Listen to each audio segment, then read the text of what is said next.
ਤਖਤ ਸ੍ਰੀ ਅਕਾਲ ਤਖਤ ਸਾਹਿਬ ਸਿੱਖ ਕੌਮ ਦਾ ਧੁਰਾ, ਉਹ ਕੇਂਦਰ ਜਿੱਥੇ ਮਿਲ ਕੇ ਹਮੇਸ਼ਾ ਪੰਥ ਇਕੱਤਰ ਹੁੰਦਾ ਤੇ ਅਗਵਾਈ ਪ੍ਰਾਪਤ ਕਰਦਾ। ਉਸ ਪਾਵਨ ਤਖਤ ਦਾ ਸਿਰਜਣਾ ਦਿਵਸ ਮਨਾਉਂਦੇ ਹੋਏ ਅੱਜ ਆਪਾਂ ਸ਼੍ਰੀ ਅਕਾਲ ਤਖਤ ਸਾਹਿਬ ਜੀ ਦੇ ਇਤਿਹਾਸ, ਉਸ ਦੀ ਮਹਾਨਤਾ ਦੇ ਪ੍ਰਥਾਏ ਕੁਝ ਵਿਚਾਰਾਂ ਦੀ ਸਾਂਝ ਕਰਨ ਜਾ ਰਹੇ ਹਾਂ। ਸਾਡੇ ਨਾਲ ਭਾਈ ਸੁਖਜੀਤ ਸਿੰਘ ਕਨਈਆ, ਮੁੱਖ ਪ੍ਰਚਾਰਕ ਬੁੱਢਾ ਦਲ ਜੁੜ ਚੁੱਕੇ ਨੇ। ਭਾਈ ਸਾਹਿਬ ਫਤਿਹ ਅਰਜ਼ ਕਰਦੇ ਹਾਂ ਜੀ। ਵਾਹਿਗੁਰੂ ਜੀ ਕਾ ਖਾਲਸਾ, ਵਾਹਿਗੁਰੂ ਜੀ ਕੀ ਫਤਿਹ। ਸੋ ਚਾਹਾਂਗੇ ਕਿ ਸ਼੍ਰੀ ਅਕਾਲ ਤਖਤ ਸਾਹਿਬ ਜੀ ਦੇ ਇਤਿਹਾਸ, ਪ੍ਰਥਾਏ ਤੇ ਉੱਥੋਂ ਦੀ ਮਾਨ ਮਰਿਆਦਾ ਤੇ ਮਹਾਨਤਾ ਦੀ ਵਿਚਾਰ ਆਪ ਜੀ ਸਾਡੇ ਨਾਲ ਸਾਂਝੀ ਕਰਦੇ ਜੀ। ਸਤਿਗੁਰੂ ਸ੍ਰੀ ਗੁਰੂ ਹਰਗੋਬਿੰਦ ਸਾਹਿਬ ਮਹਾਰਾਜ ਸੱਚੇ ਪਾਤਸ਼ਾਹ ਜੀ ਨੇ ਕਿਰਪਾ ਕਰਕੇ ਗੁਰੂ ਕਿਆਂ ਸਿੱਖਾਂ ਨੂੰ ਇੱਕ ਸੁਚੱਜੀ ਜੀਵਨ ਜਾਚ ਸਿਖਾਈ ਜੀ, ਜੋ ਕਿ ਮੇਰੀ ਪੀਰੀ ਦਾ ਸਿਧਾਂਤ ਬਖਸ਼ਿਆ। ਤੇ ਸਤਿਗੁਰੂ ਗੁਰੂ ਹਰਗੋਬਿੰਦ ਸਾਹਿਬ ਮਹਾਰਾਜ ਸੱਚੇ ਪਾਤਸ਼ਾਹ ਜੀ ਨੇ ਕਿਰਪਾ ਕਰਕੇ ਸ਼੍ਰੀ ਅਕਾਲ ਬੁੰਗੇ ਦੀ ਸਿਰਜਣਾ ਕੀਤੀ। ਪਰ ਵੇਖੋ, ਜੋ ਸ਼੍ਰੀ ਅਕਾਲ ਬੁੰਗਾ, ਜਿਸ ਨੂੰ ਸ਼੍ਰੀ ਅਕਾਲ ਤਖਤ ਸਾਹਿਬ ਕਰਕੇ ਗੁਰੂ ਕੇ ਸਿੱਖ ਨਮਸਕਾਰਾਂ ਕਰਦੇ ਨੇ, ਇਹ ਸਤਿਗੁਰੂ ਗੁਰੂ ਹਰਗੋਬਿੰਦ ਸਾਹਿਬ ਮਹਾਰਾਜ ਸੱਚੇ ਪਾਤਸ਼ਾਹ ਜੀ ਦੀ ਅਗੰਮੀ ਸੋਚ ਦਾ ਪ੍ਰਤੀਕ ਹੈ, ਖਾਲਸੇ ਦੇ ਨਿਆਰੇਪਣ ਦਾ ਪ੍ਰਤੀਕ ਹੈ, ਸਿੱਖਾਂ ਦੀ ਹੱਕ ਸੱਚ ਦੀ, ਇਹ ਇਨਸਾਨੀਅਤ ਦੀ ਸੁਪਰੀਮ ਅਦਾਲਤ ਹੈ ਜੀ। ਔਰ ਸਭ ਤੋਂ ਵੱਡੀ ਗੱਲ ਕਿ ਇਹ ਤਖਤ ਅਕਾਲ ਦਾ ਹੈ, ਕਾਲ ਦਾ ਨਹੀਂ। ਕਿ ਸੰਸਾਰ ਤੇ ਜਿੰਨੇ ਵੀ ਤਖਤ ਆ, ਜਿਤਨੇ ਵੀ ਬਾਦਸ਼ਾਹ ਹੋਏ, ਇਹ ਭੂਪਤ ਸਭ ਦਿਵਸ ਚਾਰ ਕੇ, ਜਿਤਨੇ ਵੀ ਬਾਦਸ਼ਾਹਾਂ ਦੇ ਤਖਤ ਨੇ ਕੁਝ ਕੇ ਸਮਿਆਂ ਦੇ ਮੁਹਤਾਜ ਨੇ, ਪਰ ਜਿਹੜਾ ਤਖਤ ਗੁਰੂ ਹਰਗੋਬਿੰਦ ਸਾਹਿਬ ਮਹਾਰਾਜ ਨੇ ਬਣਾਇਆ, ਕਾਲ ਤਾਂ ਖਤਮ ਹੋ ਸਕਦਾ, ਲੇਕਿਨ ਅਕਾਲ ਦਾ ਤਖਤ ਖਤਮ ਨਹੀਂ ਹੋ ਸਕਦਾ। ਬਿਲਕੁਲ। ਤੇ ਇੱਕ ਵਿਦਵਾਨ ਨੇ ਕਿਹਾ ਵੀ ਕਾਲ ਰਹਿਤ ਕਾਲ ਜੋ ਸਮੇਂ ਤੋਂ, ਰਹਿਤ ਜਨਮ ਅਰ ਕਾਲ, ਕਾਲ ਕਰੇ ਜੋ ਕਾਲ ਕੋ, ਨਮੋ ਸੋ ਪੁਰਖ ਅਕਾਲ। ਕਿ ਉਹ ਤਖਤ ਹੈ ਜਿਹੜਾ ਕਾਲ ਦਾ ਵੀ ਕਾਲ ਬਣ ਜਾਂਦਾ। ਬਿਲਕੁਲ। ਸੋ ਵੇਖੋ, ਧੰਨ ਸਤਿਗੁਰੂ ਗੁਰੂ ਅਰਜਨ ਦੇਵ ਸੱਚੇ ਪਾਤਸ਼ਾਹ ਜੀ ਮਹਾਰਾਜ, ਜਿਨ੍ਹਾਂ ਦੀ ਸ਼ਹਾਦਤ ਹੋਈ ਤੇ ਜ਼ਾਲਮ ਇਹ ਸਮਝਣ ਲੱਗ ਪਿਆ ਕਿ ਹੁਣ ਸਿੱਖੀ ਪ੍ਰਫੁੱਲਤ ਹੋਣੋਂ ਰੁਕ ਜਾਵੇਗੀ। ਹੁਣ ਗੁਰੂ ਨਾਨਕ ਸਾਹਿਬ ਮਹਾਰਾਜ ਸੱਚੇ ਪਾਤਸ਼ਾਹ ਦਾ ਚਲਾਇਆ ਉਹ ਗਾਡੀ ਰਾਹ, ਉਹ ਗਾਡੀ ਰਾਹ ਤੇ ਤੁਰਨੋਂ ਲੋਕ ਹਟ ਜਾਣਗੇ। ਹੁਣ ਉਹ ਹੋਕਾ ਦੂਰ ਹੋ ਜਾਵੇਗਾ, ਜਿਹੜਾ ਹੋਕਾ ਦਿੱਤਾ ਜਾਂਦਾ ਇਸ ਘਰ ਦੇ ਵਿੱਚੋਂ ਇੱਕ ਓੰਕਾਰ ਦਾ, ਉਹ ਹੋਕਾ ਬੰਦ ਹੋ ਜਾਵੇਗਾ। ਕਿਉਂਕਿ ਜਹਾਂਗੀਰ ਦੇ ਬੋਲ ਸਨ ਕਿ ਅਜ ਸਿਹ ਚਹਾਰ ਪੁਸ਼ਤ ਊਈ, ਦੁਕਾਨ ਰਾ ਗਰਮ ਮਦਾਸ਼ਤਨ। ਕਿ ਮੈਂ ਇਸ ਝੂਠ ਦੀ ਦੁਕਾਨ ਨੂੰ, ਨੇ ਝੂਠ ਦੀ ਦੁਕਾਨ ਸ਼ਬਦ ਵਰਤਿਆ ਗੁਰੂ ਅਰਜਨ ਦੇਵ ਸੱਚੇ ਪਾਤਸ਼ਾਹ ਲਈ, ਕਿ ਮੈਂ ਇਸ ਦੁਕਾਨ ਨੂੰ ਬੰਦ ਕਰ ਦਿਆਂਗਾ ਜਿੱਥੇ ਇਹ ਗੱਲ ਕਹੀ ਜਾਂਦੀ ਹੈ ਕਿ ਖੱਤਰੀ ਬਾਹਮਣ ਸੂਦ ਵੈਸ, ਉਪਦੇਸ਼ ਚੌ ਵਰਨਾ ਕੋ ਸਾਂਝਾ। ਜਿੱਥੇ ਸਾਂਝਾ ਉਪਦੇਸ਼ ਦਿੱਤਾ ਜਾਂਦਾ ਸੱਚਖੰਡ ਸ੍ਰੀ ਹਰਿਮੰਦਰ ਸਾਹਿਬ ਜੀ। ਪਰ ਧੰਨ ਸਤਿਗੁਰੂ ਗੁਰੂ ਅਰਜਨ ਦੇਵ ਸੱਚੇ ਪਾਤਸ਼ਾਹ ਜੀ ਦੀ ਸ਼ਹਾਦਤ ਤੋਂ ਬਾਅਦ, ਆਪਣੇ ਮਹਿਬੂਬ ਸਤਿਗੁਰੂ ਦੀ ਸ਼ਹਾਦਤ ਤੋਂ ਬਾਅਦ, ਸਤਿਗੁਰੂ ਗੁਰੂ ਹਰਗੋਬਿੰਦ ਸਾਹਿਬ ਮਹਾਰਾਜ ਸੱਚੇ ਪਾਤਸ਼ਾਹ ਜਦੋਂ ਗੁਰੂ ਗੱਦੀ ਦੇ ਉੱਪਰ ਸੁਭਾਇਮਾਨ ਹੋਏ ਤੇ ਮਹਾਰਾਜ ਨੇ ਸ਼ਸਤਰ ਧਾਰਨ ਕੀਤੇ। ਸਤਿਗੁਰੂ ਗੁਰੂ ਹਰਗੋਬਿੰਦ ਸਾਹਿਬ ਮਹਾਰਾਜ ਨੇ ਸੀਸ ਤੇ ਕਲਗੀ ਸਜਾਈ ਤੇ ਇਤਿਹਾਸ ਦੇ ਬੋਲ ਨੇ, ਪ੍ਰੀਤ ਪੁਸ਼ਾਕ ਧਰੀ ਉਹ ਸੁਖ ਸਾਗਰ, ਉਹ ਕਲਗੀ ਗੁਰਸੀਸ ਸੁਹਾਵੈ। ਕਿ ਸਤਿਗੁਰੂ ਗੁਰੂ ਹਰਗੋਬਿੰਦ ਸਾਹਿਬ ਮਹਾਰਾਜ ਨੇ ਸੀਸ ਤੇ ਕਲਗੀ ਲਾਈ, ਪੀਲਾ ਬਾਣਾ ਧੰਨ ਸਤਿਗੁਰੂ ਗੁਰੂ ਹਰਗੋਬਿੰਦ ਸਾਹਿਬ ਮਹਾਰਾਜ ਨੇ ਤਨ ਦੇ ਉੱਤੇ ਸਜਾਇਆ ਤੇ ਤਨ ਦੇ ਉੱਤੇ ਦੋ ਕਿਰਪਾਨਾਂ ਸਜਾਈਆਂ, ਸ਼ਸਤਰ ਸਜਾਏ। ਤੇ ਜਿੱਥੇ ਸਤਿਗੁਰੂ ਗੁਰੂ ਹਰਗੋਬਿੰਦ ਸਾਹਿਬ ਮਹਾਰਾਜ ਸੱਚੇ ਪਾਤਸ਼ਾਹ ਨੇ ਸ਼ਸਤਰ ਸਜਾਏ, ਮੀਰੀ ਪੀਰੀ ਦੀਆਂ ਤਲਵਾਰਾਂ ਆਪਣੇ ਤਨ ਤੇ ਸਜਾਈਆਂ, ਦੋ ਤਲਵਾਰਾਂ ਬੱਧੀਆਂ, ਇੱਕ ਮੀਰੀ ਦੀ, ਇੱਕ ਪੀਰੀ ਦੀ, ਇੱਕ ਰਾਖੀ ਕਰੇ ਵਜ਼ੀਰੀ ਦੀ। ਸਤਿਗੁਰੂ ਗੁਰੂ ਹਰਗੋਬਿੰਦ ਸਾਹਿਬ ਮਹਾਰਾਜ ਨੇ ਇਹ ਕਿੱਥੇ ਨਵਾਂ ਮੋੜ ਦਿੱਤਾ ਗੁਰੂ ਕਿਆਂ ਸਿੱਖਾਂ ਦੇ ਜੀਵਨ ਦੇ ਵਿੱਚ ਜੀ। ਕਿਉਂਕਿ ਵੇਖੋ, ਇਹ ਸੰਸਾਰ ਦਾ ਨਿਯਮ ਬਣ ਚੁੱਕਿਆ ਸੀ ਕਿ ਸ਼ੁਰੂ ਤੋਂ ਹੀ ਸੰਸਾਰ ਤੇ ਦੋ ਗੁਣਾਂ ਦੀ ਪੂਜਾ ਹੁੰਦੀ ਸੀ। ਦੋ ਤਾਕਤਾਂ ਅੱਗੇ ਸੀਸ ਝੁਕਦਾ ਸੀ, ਜਾਂ ਤਾਂ ਸਿਮਰਨ ਦੀ ਤਾਕਤ ਅੱਗੇ, ਜਾਂ ਰਾਜਸੀ ਤਾਕਤ ਅੱਗੇ। ਜਾਂ ਤਾਂ ਲੋਕ ਬਾਦਸ਼ਾਹਾਂ ਅੱਗੇ ਸੀਸ ਝੁਕਾਉਂਦੇ ਸੀ, ਜਾਂ ਫਿਰ ਫਕੀਰਾਂ ਅੱਗੇ ਸੀਸ ਝੁਕਾਉਂਦੇ ਸੀ। ਪਰ ਵੇਖਣ ਵਿੱਚ ਆਉਂਦਾ ਇਹ ਸੀ ਕਿ ਜਿਨ੍ਹਾਂ ਕੋਲ ਤੇ ਸੰਤ ਗੁਣ ਹੁੰਦਾ ਸੀ, ਸਿਮਰਨ ਦੀ ਤਾਕਤ ਹੁੰਦੀ ਸੀ, ਉਹਨਾਂ ਕੋਲ ਰਾਜਸੀ ਤਾਕਤ ਨਹੀਂ ਸੀ। ਭਾਵ ਸੰਤ ਗੁਣ ਵਾਲਿਆਂ ਕੋਲ ਰਾਜ ਗੁਣ ਨਹੀਂ ਸੀ ਤੇ ਰਾਜ ਗੁਣ ਵਾਲਿਆਂ ਕੋਲ ਸੰਤ ਗੁਣ ਨਹੀਂ ਸੀ, ਜਿਸ ਕਰਕੇ ਜ਼ੁਲਮ ਹੋਣ ਲੱਗ ਪਿਆ। ਕਿਉਂਕਿ ਜਦੋਂ ਹਾਕਮ ਧਰਮੀ ਨਾ ਹੋਵੇ, ਜਦੋਂ ਹਾਕਮ ਦੇ ਵਿੱਚ ਧਰਮ ਦੇ ਗੁਣ ਨਾ ਹੋਣ, ਤੇ ਸੱਚ ਹੈ ਕਿ ਹਾਕਮ ਦੀ ਤਲਵਾਰ ਫਿਰ ਜ਼ੁਲਮ ਕਰਨ ਲੱਗ ਪੈਂਦੀ ਹੈ। ਸੋ ਇਸੇ ਕਰਕੇ ਧੰਨ ਗੁਰੂ ਅਰਜਨ ਦੇਵ ਮਹਾਰਾਜ ਸੱਚੇ ਪਾਤਸ਼ਾਹ ਨੇ ਜਿੱਥੇ ਤੱਤੀ ਤਵੀ ਦੇ ਉੱਪਰ ਬੈਠ ਕਰਕੇ ਗੁਰੂ ਕਿਆਂ ਸਿੱਖਾਂ ਨੂੰ ਸੰਤ ਗੁਣ ਤੋਂ ਜਾਣੂ ਕਰਾਇਆ, ਉੱਥੇ ਸਤਿਗੁਰੂ ਗੁਰੂ ਹਰਗੋਬਿੰਦ ਸਾਹਿਬ ਮਹਾਰਾਜ ਸੱਚੇ ਪਾਤਸ਼ਾਹ ਜੀ ਨੇ ਕਿਰਪਾ ਕਰਕੇ ਸ਼੍ਰੀ ਅਕਾਲ ਤਖਤ ਸਾਹਿਬ ਜੀ ਦੀ ਸਿਰਜਣਾ ਕਰਕੇ ਗੁਰੂ ਕਿਆਂ ਸਿੱਖਾਂ ਨੂੰ ਰਾਜ ਗੁਣ ਤੋਂ ਵੀ ਜਾਣੂ ਕਰਾਇਆ। ਬਿਲਕੁਲ, ਗੁਰੂ ਸਾਹਿਬ ਜੀ ਨੇ ਇਹ ਜਿਹੜੀ ਬਖਸ਼ਿਸ਼ ਕੀਤੀ ਹੈ, ਮੈਂ ਸਮਝਦਾ ਕਿ ਭਗਤੀ ਤੇ ਸ਼ਕਤੀ ਦਾ ਇੱਕ ਸੁਮੇਲ ਕਰ ਦਿੱਤਾ ਹੈ। ਕਿਉਂਕਿ ਰਾਜੇ ਜਨਕ ਵਰਗੇ ਰਾਜੇ ਬਹੁਤ ਥੋੜੇ ਹੋਏ ਨੇ। ਜ਼ਿਆਦਾਤਰ ਜਿਹੜਾ ਰਾਜ ਹੈ, ਉਹ ਰਾਜ ਦਾ ਮੱਧ ਜਿਹੜਾ ਜਦੋਂ ਸਿਰ ਦੇ ਉੱਤੇ ਚੜ੍ਹਦਾ ਹੈ ਤੇ ਫਿਰ ਧਰਮ ਦਾ ਜਿਹੜਾ ਡੰਡਾ ਹੈ ਉਹਦੇ ਤੋਂ ਆਕੀ ਹੋ ਜਾਂਦਾ ਹੈ, ਜਾਂ ਉਹਨੂੰ ਪਤਾ ਹੀ ਨਹੀਂ ਹੁੰਦਾ ਧਰਮ ਦਾ। ਤੇ ਇਹਨਾਂ ਹਾਲਾਤਾਂ ਦੇ ਵਿੱਚ ਫਿਰ ਜਿਹੜੀ ਪ੍ਰਜਾ ਹੈ ਉਹ ਦੁੱਖ ਭੋਗਦੀ ਹੈ। ਸੋ ਇਸ ਵਾਸਤੇ ਗੁਰੂ ਸਾਹਿਬ ਜੀ ਨੇ ਇਹ ਬੜੀ ਵੱਡੀ, ਮੈਂ ਸਮਝਦਾ, ਕਿਰਪਾ ਕੀਤੀ ਹੈ। ਸਿਰਫ ਸਿੱਖ ਜਗਤ ਦੇ ਉੱਤੇ ਨਹੀਂ, ਬਾਕੀ ਸਾਰੀ ਲੋਕਾਈ ਨੂੰ ਇਹ ਸੇਧ ਬਖਸ਼ਿਸ਼ ਕੀਤੀ ਹੈ ਕਿ ਧਰਮ ਦਾ ਜਿਹੜਾ ਕੁੰਡਾ ਹੈ ਉਹ ਰਾਜ ਦੇ ਉੱਤੇ ਹਾਵੀ ਹੋਏ, ਤਾਂ ਕਿ ਇਨਸਾਫ ਹੋ ਸਕੇ। ਧਰਮ ਦੀ ਗੱਲ ਜਿਹੜੀ ਹੈ ਰਾਜ ਦੇ ਵਿੱਚੋਂ ਝਲਕੇ।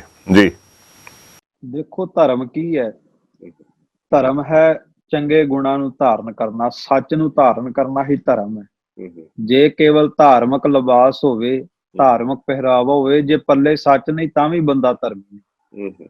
ਸੋ ਵੇਖਣ ਵਿੱਚ ਇਹ ਆਉਂਦਾ ਸੀ ਕਿ ਜਿਹੜੇ ਸੱਤਾਧਾਰੀ ਹੋ ਚੁੱਕੇ ਸਨ, ਉਹ ਭਾਵੇਂ ਸੱਤਾਧਾਰੀ ਸਨ ਪਰ ਉਹਨਾਂ ਕੋਲ ਵੀ ਸੱਤ ਨਹੀਂ ਸੀ, ਤੇ ਜਿਨ੍ਹਾਂ ਕੋਲ ਸੱਤ ਸੀ ਉਹਨਾਂ ਕੋਲ ਸੱਤਾ ਨਹੀਂ ਸੀ।